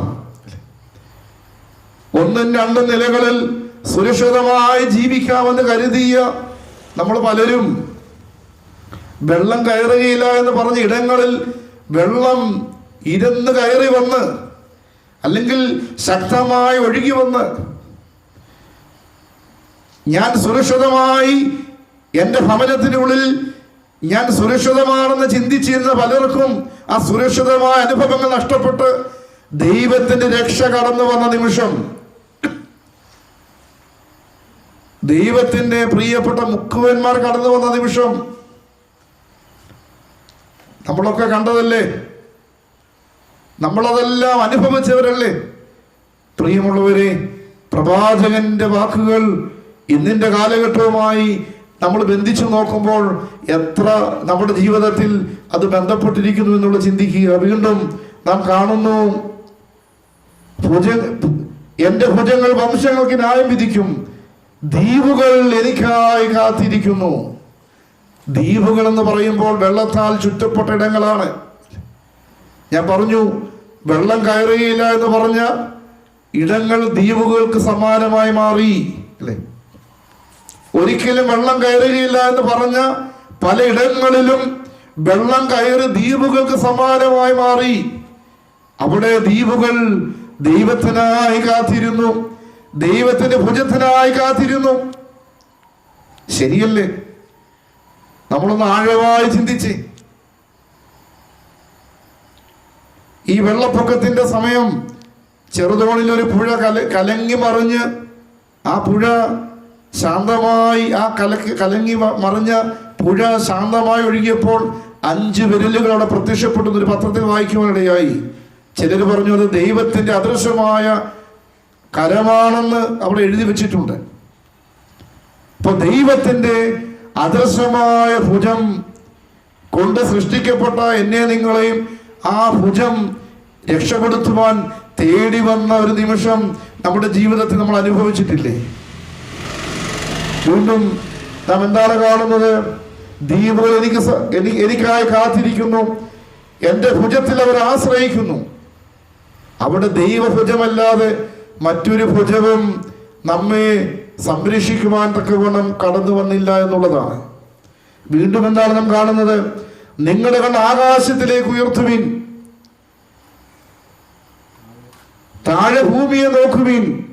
ആകാശം പുക പോലെ പോയി പോകും, ഭൂമി വസ്ത്രം പോലെ പഴകും, അതിലെ നിവാസികൾ കൊതുക് പോലെ ചത്തുപോകും. എൻ്റെ നിങ്ങളുടെ ആയുസ് എത്രമാത്രം ഉണ്ടെന്നാണ് അവിടെ പ്രവാചകൻ പറയുന്നത്. ആകാശത്തിലേക്ക് നോക്കുവിൻ, ആകാശം പുക പോലെ പോയി പോകും, ഭൂമി വസ്ത്രം പോലെ പഴകും, അതിലെ നിവാസികൾ കൊതുക് പോലെ ചത്തുപോകും. കൊതുകിന്റെ ആയുസ് മാത്രമേ നമ്മുടെ ജീവിതത്തിനുള്ളൂ എന്ന് പ്രവാചകൻ പറയുക. ഇത് നമ്മളൊക്കെ അഹങ്കാരത്തിന്റെ മനോഭാവത്തിൽ, ഞാനെന്ന ഭാവത്തിൽ ആശ്രയിച്ച് ജീവിക്കുമ്പോൾ, പ്രിയരെ, കൊതുകിന്റെ ആയുസ് മാത്രമേ എനിക്ക് നിങ്ങൾക്ക് ഉള്ളൂ എന്നുള്ള ചിന്ത നമ്മുടെ മുമ്പാകെ ഒന്ന് ഭരിക്കേണ്ടത് ആവശ്യമാണ്. നിന്റെ പണത്തെ പറ്റിയോ നിന്റെ ജ്ഞാനത്തെ പറ്റിയോ നിന്റെ സമ്പാദ്യങ്ങളെ പറ്റിയോ നിന്റെ സ്ഥാനമാനങ്ങളെ പറ്റിയോ നീ അഹങ്കരിക്കുന്നുണ്ടെങ്കിൽ അത് വ്യർത്ഥമാണെന്നുള്ള ചിന്ത നിന്നിലൊന്ന് ഭരിക്കേണ്ടത് ആവശ്യമാണ്. പ്രവാചകൻ പറയുക, നിന്റെ ആയുസ്സിന് നീളം കൊതുകിന്റെ ആയുസ്സിന്റെ അത്രയേ ഉള്ളൂ എന്നുള്ള ബോധ്യം ഇവിടെ വചനം നമ്മെ വീണ്ടും ഓർമ്മപ്പെടുത്തുകയാണ്. എന്നാൽ എൻ്റെ രക്ഷ എന്നേക്കും ഇരിക്കും. വീണ്ടും ദൈവത്തിൻ്റെ ആ സ്നേഹമാണ് നമ്മോടുള്ളത്. എന്നാലും എൻ്റെ രക്ഷ എന്നേക്കും ഇരിക്കും, എൻ്റെ നീതിക്ക് നീക്കം വരികയുമില്ല. നീതി അറിയുന്നവരും ഹൃദയത്തിൽ എൻ്റെ ന്യായപ്രമാണമുള്ള ജനവുമായുള്ളവരെ. ദൈവത്തിനറിയാം, നമുക്കും അറിയാം നമ്മളൊക്കെ നീതിയോടുകൂടെ ജീവിക്കേണ്ടവരാണെന്നല്ലേ. എന്നാൽ ചിലയിടങ്ങളിൽ ചില സന്ദർഭങ്ങളിൽ ആ നീതി അറിഞ്ഞോ അറിയാതെയോ നമ്മൾ നഷ്ടമായി പോകുന്നു. ഇവിടെ പ്രവാചകൻ പറയുന്നു, നീതി അറിയുന്നവരും ഹൃദയത്തിൽ എൻ്റെ ന്യായപ്രമാണമുള്ള ജനവുമായുള്ളവരെ. ന്യായപ്രമാണ പ്രകാരം ജീവിക്കേണ്ടവരാണെന്ന് നമുക്കറിയാം. 10 കൽപ്പനകൾ അത് 10ഉം പാലിക്കേണ്ടവരാണെന്ന് നമുക്കറിയാം. എന്നിട്ടും അത് പാലിക്കാതെ അതിൽ അല്പമെങ്കിലും നീതിബോധത്തോടുകൂടെ ചില കാര്യങ്ങളെങ്കിലും ചെയ്യുവാൻ ശ്രമിക്കാതെ ഞാനും നിങ്ങളും പോകുന്നുണ്ടെങ്കിൽ അവിടെ വീണ്ടും പ്രവാചകൻ പറയുന്നു, എൻ്റെ വാക്ക് കേൾപ്പീൻ. വീണ്ടും എന്നാണ് പറയുന്നത്, എൻ്റെ വാക്ക് നിങ്ങൾ കേൾപ്പീൻ. നിങ്ങൾ മനുഷ്യരുടെ നിന്നയെ ഭയപ്പെടരുത്, അവരുടെ ദൂഷണങ്ങളെ പേടിക്കുകയും വരുത്. പുഴു അവരെ വസ്ത്രത്തെ പോലെ അരിച്ചു കളയും, കൃമി അവരെ കമ്പിളിയെ പോലെ തിന്നുകളയും. എന്നാൽ എൻ്റെ നീതി ശാശ്വതമായും എൻ്റെ രക്ഷ തലമുറ തലമുറയായും ഇരിക്കും. വീണ്ടും ദൈവനീതിയെ പറ്റി പറയുന്നു, എൻ്റെ നീതി തലമുറ തലമുറയായും ശാശ്വതമായും ഇരിക്കുമെന്ന് പ്രവാചകൻ തന്റെ വചനത്തിലൂടെ ദൈവവചനത്തെ പറ്റി പറയുകയാണ്.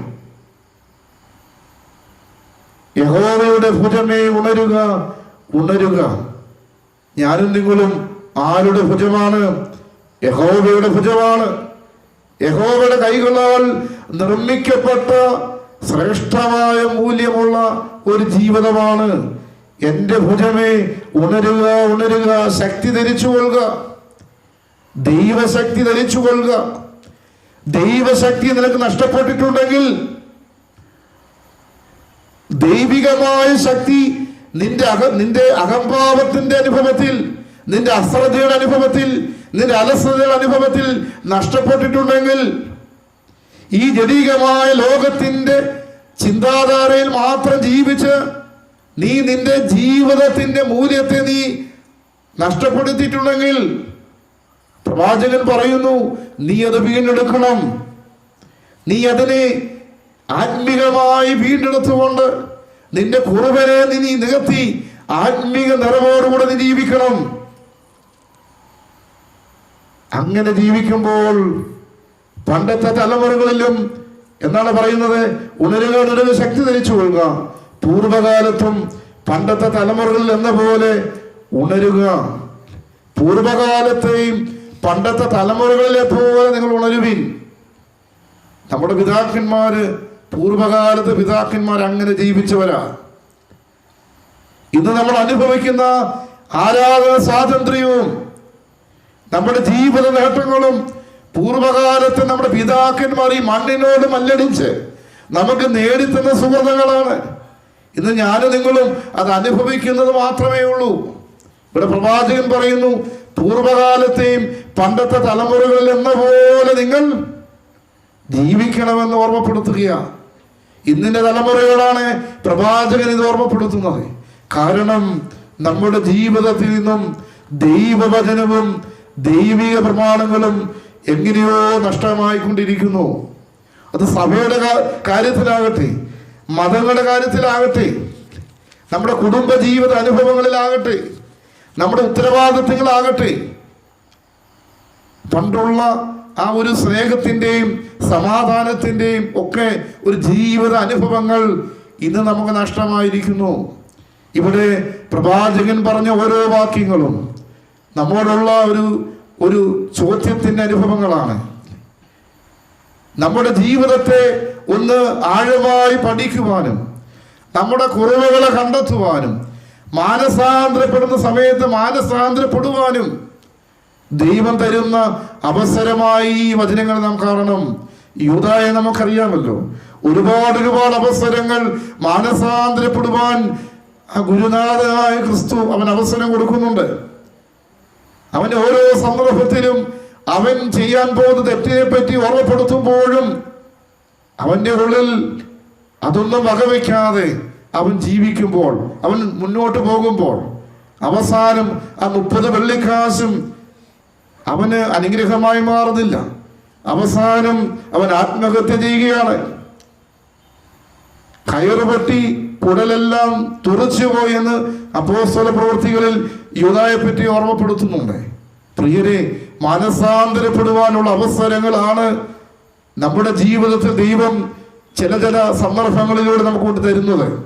അവിടെ ഈ സമൂഹം മാനസാന്തരപ്പെടുന്നില്ല എങ്കിൽ, നമ്മൾ നമ്മുടെ ജീവിതത്തെ പറ്റി ശോധന ചെയ്യുന്നില്ല എങ്കിൽ, പഠിക്കുന്നില്ല എങ്കിൽ, മാറുന്നില്ല എങ്കിൽ, ഇനിയും നമ്മുടെ മുമ്പിലേക്ക് കടന്നു വരുന്ന പ്രതികൂലങ്ങൾ ഏറെയാണെന്നുള്ള ചിന്ത നമ്മെ ഭരിക്കണം. വീണ്ടും യെശയ്യാപ്രവാചകന്റെ പുസ്തകം 59-ാം അധ്യായം 1-2 വാക്യങ്ങളിൽ ഇപ്രകാരം പ്രവാചകൻ പറയുന്നുണ്ട്: രക്ഷിപ്പാൻ കഴിയാതെ വണ്ണം യഹോവയുടെ കൈ കുറുകിയിട്ടില്ല, കേൾപ്പാൻ കഴിയാതെ വണ്ണം അവന്റെ ചെവി മന്ദമായിട്ടുമില്ല. നിങ്ങളുടെ അകൃത്യങ്ങൾ അത്രേ നിങ്ങളെയും നിങ്ങളുടെ ദൈവത്തെയും തമ്മിൽ ഭിന്നിപ്പിച്ചിരിക്കുന്നത്. നിങ്ങളുടെ പാപങ്ങൾ അത്രേ അവൻ കേൾക്കാതെ വണ്ണം അവന്റെ മുഖത്തെ നിങ്ങൾക്ക് മറയ്ക്കുമാറാക്കിയത്. വളരെ അർത്ഥപൂർണമായ ഒരു കാര്യമാണ്. എന്താണ്? രക്ഷിപ്പാൻ കഴിയാതെ വണ്ണം യഹോവയുടെ കൈ കുറുകിയിട്ടില്ല കേട്ടോ. ഇപ്പോഴും രക്ഷിപ്പാൻ അവൻ ആഗ്രഹിക്കുന്നു. കൊറോണ കാലഘട്ടത്തിലും ജലപ്രളയ കാലഘട്ടത്തിലൊക്കെ നമുക്ക് നമ്മുടെ അഹങ്കാരങ്ങളൊക്കെ അല്പം മാറിയായിരുന്നല്ലേ. എന്നാൽ വീണ്ടും അത് നമ്മുടെ മുമ്പിൽ വീണ്ടും അതിങ്ങനെ കൂടിക്കൊണ്ടിരിക്കുക. രക്ഷിപ്പാൻ കഴിയാതെ വണ്ണം യഹോവയുടെ കൈ കുറുകിയിട്ടില്ല, കേൾപ്പാൻ കഴിയാതെ വണ്ണം അവന്റെ ചെവി മന്ദമായിട്ടുമില്ല. നിങ്ങളുടെ അകൃത്യങ്ങളത്രേ നിങ്ങളുടെയും നിങ്ങളുടെ ദൈവത്തെയും തമ്മിൽ ഭിന്നിപ്പിച്ചിരിക്കുന്നത്. ദൈവം നമ്മിൽ നിന്നും ഭിന്നിച്ചു മാറുവാനിടയായത് നമ്മുടെ അകൃത്യങ്ങളാണ്, നമ്മുടെ പാപങ്ങളാണ്. നിങ്ങളുടെ പാപങ്ങളത്രേ അവൻ കേൾക്കാതെ വണ്ണം അവന്റെ മുഖത്തെ നിങ്ങൾക്ക് മറയ്ക്കുമാറാക്കിയത്. അതുകൊണ്ട് പാപബോധം നമ്മുടെ ജീവിതത്തിൽ ഈ നോമ്പിന്റെ കാലഘട്ടത്തിൽ ഉണ്ടാകണം. പാപബോധം നമ്മളിൽ ഉടലെടുത്ത് ആ പാപത്തെ നമ്മുടെ ജീവിതത്തിൽ നിന്ന് മാറ്റി നമ്മുടെ മോഹങ്ങൾ പാപങ്ങളായി മാറുന്നുവെങ്കിൽ, നമ്മുടെ ചിന്തകൾ പാപങ്ങളായി മാറുന്നുവെങ്കിൽ, നിന്റെ അശ്രദ്ധ പാപങ്ങളായി മാറുന്നുവെങ്കിൽ, ചെറിയ ചെറിയ കാര്യങ്ങളിൽ നീ അവിശ്വസത പുലർത്തുന്നുവെങ്കിൽ, നീ ചെയ്യേണ്ട കർത്തവ്യങ്ങൾ നിന്റെ കുടുംബ പശ്ചാത്തലത്തിൽ നീ ചെയ്യുന്നില്ല എങ്കിൽ, സഹോദരനോടുള്ള സ്നേഹബന്ധത്തിൽ നിനക്ക് നീതി പുലർത്തുവാൻ സാധിക്കുന്നില്ല എങ്കിൽ, അവിടെയെല്ലാം നിനക്ക് കുറവുണ്ടെന്നുള്ള ബോധ്യം നിന്നെ ഭരിക്കുവാനും ഒരു മാറ്റം നമ്മുടെ ജീവിതത്തിൽ അനിവാര്യമാണെന്ന് ഈ കാലഘട്ടം ദൈവവചനത്തെ ആസ്പദമാക്കി നമ്മളെ പഠിപ്പിക്കുമ്പോൾ പ്രവാചകൻ പറയുന്നു: മനുഷ്യ, നീ മാറണം. നിന്റെ ചിന്താഗതികൾക്ക് മാറ്റമുണ്ടാകണം, നിന്റെ നടപ്പിന് മാറ്റമുണ്ടാകണം, നിന്റെ വഴി യഹോവയെ ഫലമേൽപ്പിക്കണം. ഈ ലോകത്തിന്റെ പുറകെ പോകുന്ന ഒരു വഴിയല്ല. യഹോവയുടെ മുമ്പാകെ നിന്റെ വഴിത്താരകളെ നീ ഒന്ന് സമർപ്പിക്കണം. എങ്കിൽ മാത്രമേ നിന്റെ ജീവിതത്തിൽ അനീതി മാറി നീതി പുലരുവാനിടയാകുകയുള്ളൂ. ഇപ്രകാരം നമ്മൾ കാണുന്നുണ്ടല്ലോ, to change the world you have to change yourself first. വ്യക്തി നന്നായാൽ വീട് നന്നായി, വീട് നന്നായാൽ ലോകം നന്നായി. ഇപ്പൊ വ്യക്തിപരമായി ഞാനും നിങ്ങളും നന്നാകുവാനും, അങ്ങനെ നമ്മുടെ വീട് നന്നാകുവാനും, വീട് നന്നായാൽ ലോകം നന്നായി എന്നുള്ള ചിന്ത നമ്മളിൽ ഉണ്ടായി. നമ്മുടെ വീടുകളിലൊന്നും നന്നാകുവാൻ, നമ്മൾ വ്യക്തിപരമായി നന്നാകുവാൻ നമുക്ക് സാധിക്കണം. വിശുദ്ധ അഗസ്തീനോസ് ഇപ്രകാരം പറയുന്നുണ്ട്: അല്ലയോ ക്രിസ്ത്യാനി, നീ ഇനി ക്രിസ്തുവാണ്. ഇത് നമ്മളൊക്കെ ക്രിസ്ത്യാനിയായിട്ട് ജീവിക്കുന്നുണ്ട്, ക്രിസ്തുവാകുന്നില്ല. ഈ നോമ്പ് എന്നെ നിങ്ങളെ പഠിപ്പിക്കുന്ന ഈ ക്രിസ്തുവാകുവാനാണ്. ക്രിസ്ത്യാനിയാകുവാൻ എളുപ്പ, ക്രിസ്തുവാകുവാൻ ഒരുപാട് പ്രയാസമാണല്ലേ. നീ ക്രിസ്തുവാകണം. ക്രിസ്ത്യാനി, നീ നാമമാത്ര ക്രിസ്ത്യാനിയാകാതെ നീ ക്രിസ്തുവായി മാറണം. നീ എവിടെ സഞ്ചരിക്കുന്നുവോ അത് ക്രിസ്തുപാദമാകണം. നീ സഞ്ചരിക്കുന്ന ഇടങ്ങൾ ക്രിസ്തുവിന്റെ പാദങ്ങളായി മാറ്റപ്പെടണം. നിന്റെ രഹസ്യവും പരസ്യമായ പാവങ്ങളെയും നടപ്പിനെയും അറിയുന്ന ദൈവം നിന്റെ തലയ്ക്ക് മീതെ എന്നുള്ള ബോധ്യം ഉണ്ടാകണം. നിന്റെ പാദം ക്രിസ്തുപാദമാകണം. നീ സഞ്ചരിക്കുന്ന ഇടങ്ങൾ ക്രിസ്തുവിന്റെ പാദങ്ങളാകണം. നീ സംസാരിക്കുന്നത് ക്രിസ്തുവിന്റെ അധരമാണ്. നിന്റെ സംസാരങ്ങൾ ക്രിസ്തുവിന്റെ അധരമായി മാറണം. നീ എന്തായിരിക്കുന്നുവോ അത് ക്രിസ്തുവാണ്. നീ എന്തെങ്കിലും ആയിട്ടുണ്ടെങ്കിൽ അത് ക്രിസ്തുവാണെന്ന് വിശുദ്ധ അഗസ്തീനോസ് പിതാവ് നമ്മെ ഓർമ്മപ്പെടുത്തുകയാണ്.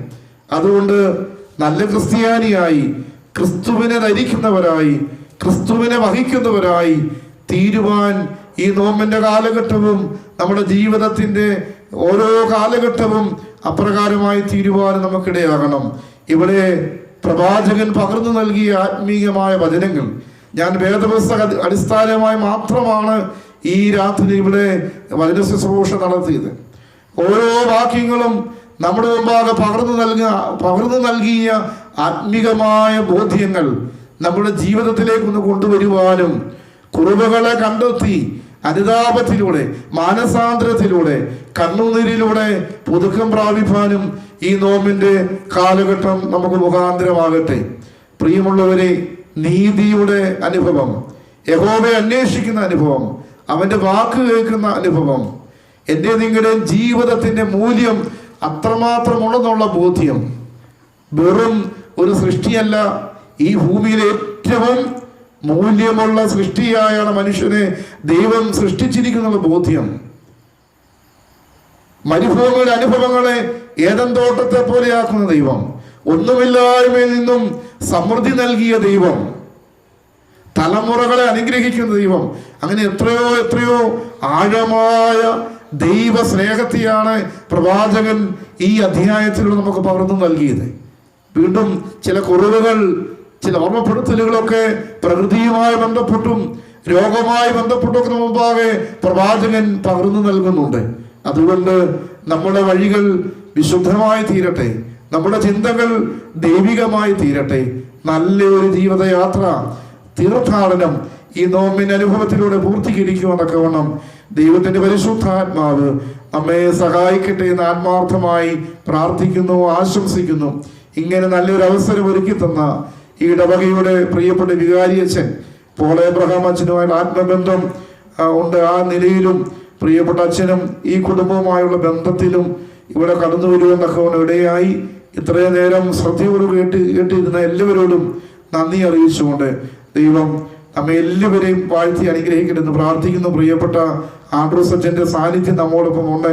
ഈ ഇടവകയുടെ പ്രിയപ്പെട്ട പുത്രനാണ്. നമ്മുടെ കോട്ടയം ഭദ്രാസനത്തിലെ ഏറ്റവും ശ്രേഷ്ഠനായ സഹോദരതുല്യം സ്നേഹിക്കുന്ന പ്രിയപ്പെട്ട വൈദിക ശ്രേഷ്ഠനാണ്.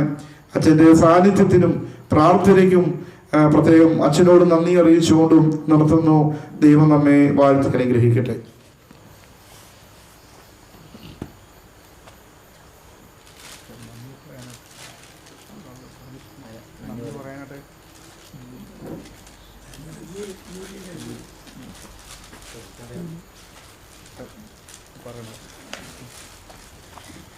നന്ദി പറയുവാനൊക്കെ വണ്ണം ജൂലിയെ സ്വാഗതം ചെയ്തു.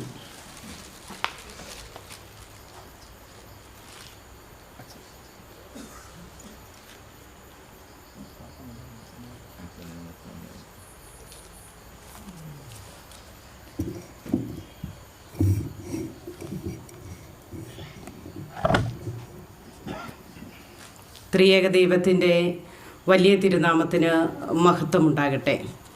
സെൻറ് ജോൺസ് ചെറിയ പള്ളിയെ സംബന്ധിച്ചിടത്തോളം ചെറുതെങ്കിലും വലിയ അനുഗ്രഹത്തോടു കൂടിയുള്ള നോമ്പ് കൂട്ടായ്മ പ്രാർത്ഥനാ സംഗമത്തിലൂടെ നമ്മൾ കടന്നു പോയിക്കൊണ്ടിരിക്കുകയാണ്.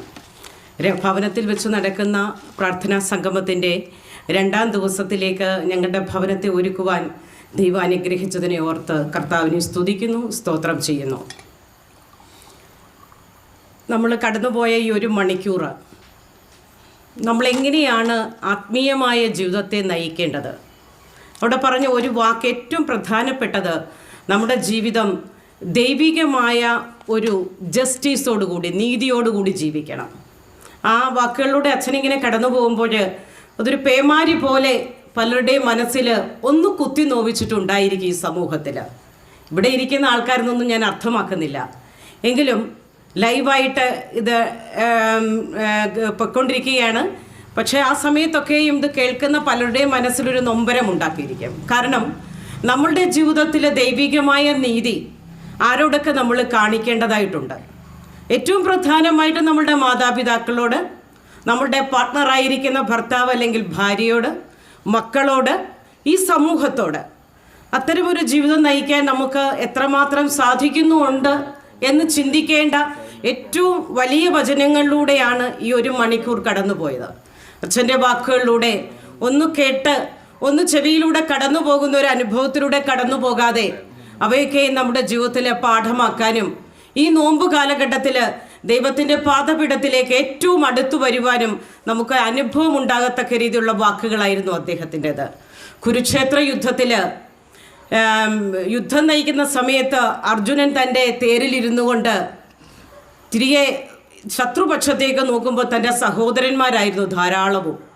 അപ്പം അദ്ദേഹത്തിന് വളരെ പ്രയാസം തോന്നി, എങ്ങനെയാണ് ഞാൻ എൻ്റെ സഹോദരങ്ങളെയൊക്കെയും കൊന്നൊടുക്കിക്കൊണ്ട് യുദ്ധത്തിൽ വിജയിക്കുക എന്നത്. അർജുനനെ സ്വാന്തനപ്പെടുത്തിയതും ശക്തി കൊടുത്തതും മാനസികമായി ഒരു ശക്തി കൊടുത്തത് തേര് തെളിച്ചിരുന്ന കൃഷ്ണനായിരുന്നു, ഭഗവാൻ കൃഷ്ണനായിരുന്നു. അദ്ദേഹം പറഞ്ഞു, നീ ചെയ്യേണ്ടത് നീതിയാണ്, നീ യുദ്ധം ജയിച്ചാൽ മാത്രമേ നീതി പൂർണ്ണമായി മാറുന്നുള്ളൂ എന്ന് പറഞ്ഞുകൊണ്ട് ധാരാളം ഉപദേശങ്ങൾ അർജുനന് കൊടുക്കുമ്പോൾ അർജുനൻ ഒന്ന് ഉണർന്നു പ്രവർത്തിക്കാൻ, യുദ്ധം ചെയ്യാൻ, വീര്യത്തിലേക്ക് തിരിച്ചു വരുന്നതായിട്ട് നമ്മളെ പഠിപ്പിക്കുന്നുണ്ട്. കുരുക്ഷേത്ര യുദ്ധത്തിലെ യുദ്ധം നയിക്കുവാൻ അർജുനനെ പാകപ്പെടുത്തിയെങ്കിൽ അവിടെ കൃഷ്ണൻ്റെ ഭഗവാന്റെ വാക്കുകളായിരുന്നുവെങ്കിൽ, ഇവിടെ പഴയ കാലഘട്ടത്തിൽ നമുക്ക് പ്രവാചകന്മാരിലൂടെ മനുഷ്യരാശിയെ നീതിയിലേക്ക് നയിക്കാൻ പഠിപ്പിച്ചുവെങ്കിൽ, ഇന്ന് നമ്മളുടെ മുമ്പിലേക്ക് കടന്നു വരുന്ന പുരോഹിതന്മാരും ഇത്തരം കൂട്ടായ്മകളിലൂടെ നമ്മളെ ദൈവത്തിൻ്റെ സന്നിധിയിൽ ഏറെ അടുക്കുവാൻ പഠിപ്പിക്കുകയാണ്. അവിടെ കൃഷ്ണൻ പറഞ്ഞ് അവസാനിപ്പിക്കുന്നുണ്ട്. ഗീതോപദേശം എന്നാണ് നമ്മൾ പഠിക്കുന്നതിന്. ഉപദേശത്തിലൂടെ പറഞ്ഞ് അവസാനിപ്പിക്കുന്നു, ഞാൻ ഈ പറഞ്ഞതെല്ലാം എൻ്റെ മതം. മതം എന്ന് പറഞ്ഞാൽ അഭിപ്രായം എന്നൊരു അർത്ഥം കൂടിയുണ്ട്. ഇതെൻ്റെ മതമാണ് ഈ പറഞ്ഞത്. പക്ഷേ ഇനി നീയാണ് കർമ്മം ചെയ്യേണ്ടത്, നീയാണ് യുദ്ധം ജയിക്കേണ്ടവൻ, യുദ്ധം ചെയ്യേണ്ടവൻ. ഇവിടെയും ഈ കർത്താവിൻ്റെ പ്രതിപുരുഷനായി വന്ന് പുരോഹിത ശ്രേഷ്ഠനായ അദ്ദേഹം നമ്മളോട് പറഞ്ഞിരിക്കുന്നതും ഇത് തന്നെയാണ്. ഞാൻ എൻ്റെ വാക്കുകളിലൂടെ, ഉപദേശത്തിലൂടെ നിങ്ങളെ ആഹ്വാനം ചെയ്യുകയാണ്, എങ്ങനെയാണ് ദൈവികമായ നീതിയോടെ പ്രവർത്തിക്കാൻ നമുക്ക് സാധിക്കുക.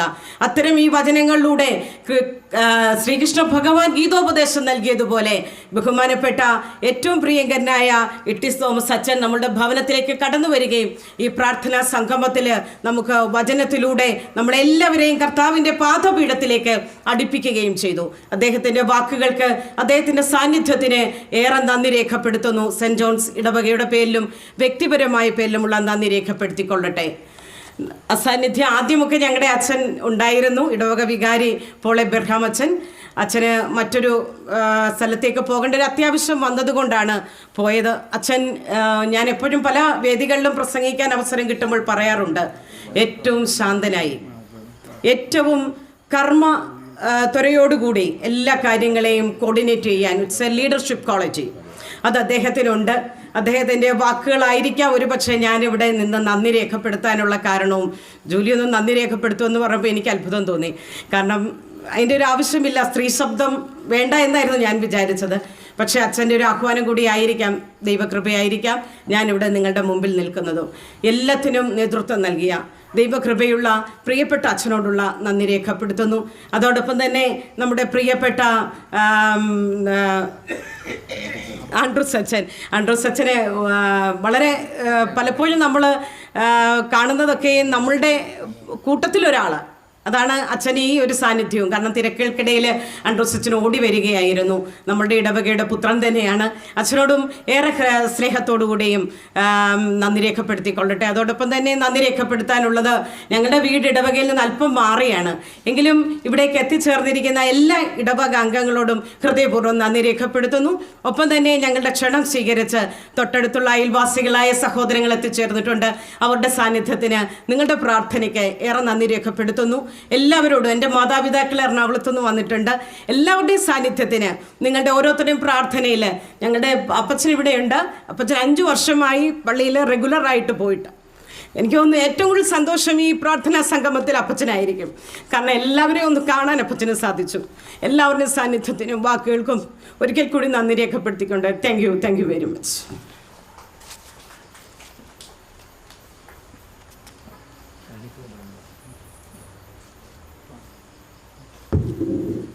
എഴുന്നേറ്റ് പ്രാർത്ഥിക്കാം. ഈ നല്ല സന്ധ്യയ്ക്ക്, നല്ല കാലാവസ്ഥയ്ക്ക് ദൈവസന്നിധിയിൽ തലകളെ വണക്കുന്നു. ബഹുമാനപ്പെട്ട ശ്രീ രാവിലെ മുതൽ നമ്മുടെ ഇന്നത്തെ വിളംബര യാത്രയോടുകൂടി ഉണ്ടായിരുന്നു.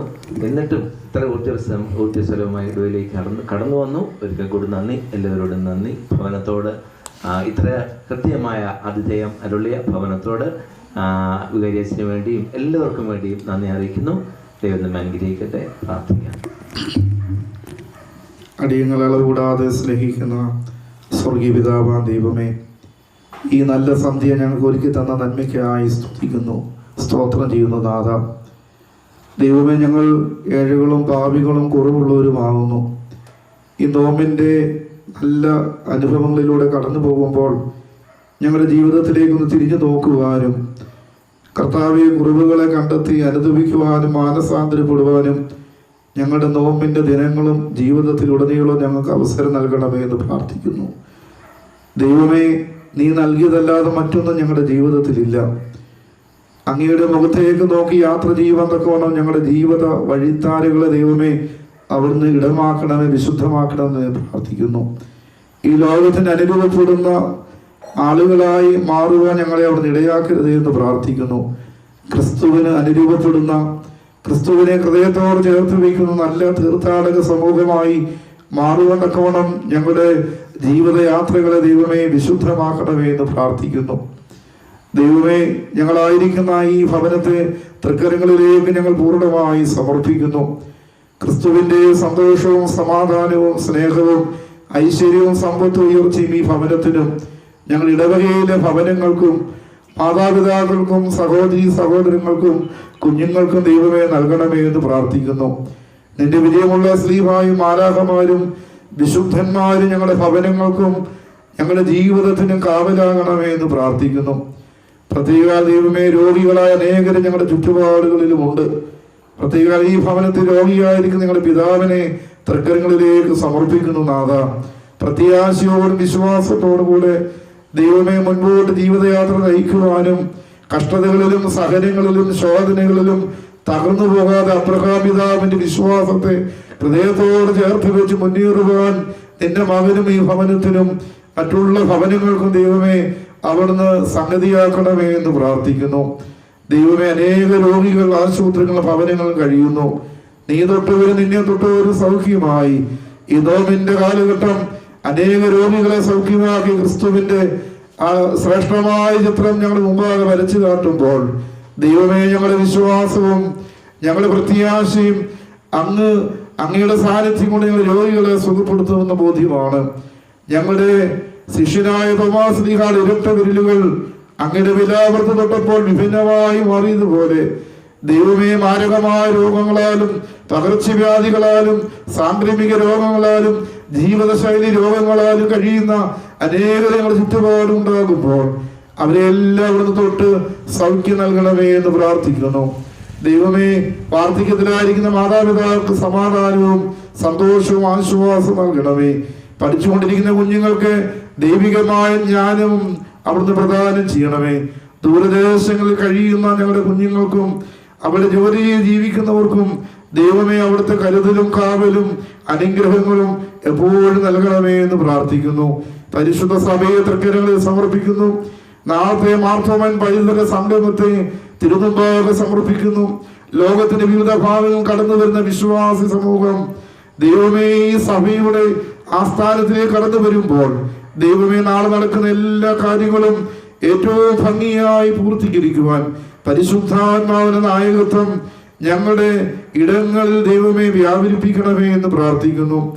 സഭ നേരിടുന്ന വെല്ലുവിളികളും പ്രതിസന്ധികളും നീതി നിഷേധങ്ങളും ദൈവമേ നീക്കപ്പെടണമേ എന്ന് ഞങ്ങൾ പ്രാർത്ഥിക്കുന്നു. ദൈവമേ ഭവനമില്ലാത്തവരെ, ദൈവമേ ജോലിയില്ലാത്തവരെ, കുഞ്ഞുങ്ങളില്ലാത്തവരെ ഒക്കെ തൃക്കരങ്ങളിൽ സമർപ്പിക്കുന്നു. ദൈവമേ ദാരിദ്ര്യത്തിൽ കഴിയുന്ന അനേകർ ഞങ്ങളുടെ ചുറ്റുപാടുമുണ്ട്.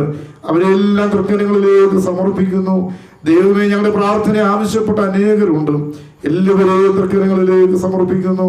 ദൈവമേ ഈ ദേശത്തെ ദേശനിവാസികളെയും ഇവിടെയുള്ള ഭവനങ്ങളെയും കച്ചവട സ്ഥാപനങ്ങളെയും എല്ലാം തൃക്കരങ്ങളിലേക്ക് അടിയങ്ങൾ സമർപ്പിക്കുന്നു. ലഭിച്ച നന്മകൾക്കായി നിന്നെ സ്തുതിക്കുന്നു. ഇനിയും ദൈവമേ അനേക കൃപകളെ പ്രാപിപ്പാൻ, നീതിയോടുകൂടെ ജീവിപ്പാൻ, താഴ്മയോടുകൂടെ ജീവിപ്പാൻ ദൈവവചനം ഞങ്ങൾക്ക് ഇടയാക്കണമേ എന്ന് പ്രാർത്ഥിക്കുന്നു. അഹങ്കാരവും അഹംഭാവവും ഞാനെന്ന ഭാവവും ഞങ്ങളുടെ ഉള്ളിൽ നിന്ന് നീക്കണമേ എന്ന് പ്രാർത്ഥിക്കുന്നു.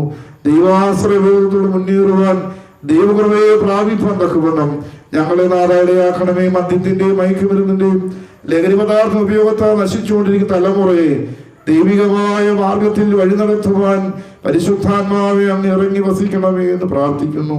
എല്ലാ ആവശ്യങ്ങളും വീണ്ടും വീണ്ടും ഞങ്ങൾ കർത്താവിന് തൃപ്പാദങ്ങളിൽ സമർപ്പിക്കുന്നു. ഞങ്ങളെ വാങ്ങിപ്പോരും ഞങ്ങളെ പ്രതീസാൽ വസിപ്പിക്കണമേ. ഞങ്ങൾ നിനക്കും നിന്റെ പിതാവിനും പരിശുദ്ധർക്കും സ്തുതിയും സ്തോത്രവും കരയേറ്റുവാനായിട്ട് തന്നെ. ആമീൻ. പിതാവാം ദൈവമേ, ഇവിടുത്തെ സ്നേഹവും ഏകജാതനായ പുത്ര അവിടുത്തെ കൃപയും കൂടിയിരുന്ന് വഴി നടത്തുന്ന പരിശുദ്ധ റൂഹാൻ ദൈവമേ, അവിടുത്തെ സമ്മതവും ആവാസവും ഈ ഭവനത്തോടും പ്രയാസധരിക്കുന്ന മകനോടും കുടുംബാംഗങ്ങളോടും കടന്നു വന്നിരിക്കുന്ന എല്ലാ പ്രിയപ്പെട്ടവരോടും വചനം പ്രസംഗിച്ച അവിടുത്തെ മകനോടും അഭിഷിക്ത ജീവിതത്തോടും കുടുംബാംഗങ്ങളോടും ഒപ്പം നാളെ നടക്കുന്ന എല്ലാ ശുശ്രൂഷകളോടും കോട്ടയത്ത് നടക്കുന്ന എല്ലാ ക്രമീകരണങ്ങളോടും പൊതുസമ്മേളനത്തോടും ഒപ്പം ഇപ്പോഴും എപ്പോഴും എന്നേക്കൊണ്ടായിരിക്കുമാറാകട്ടെ. ആമീൻ.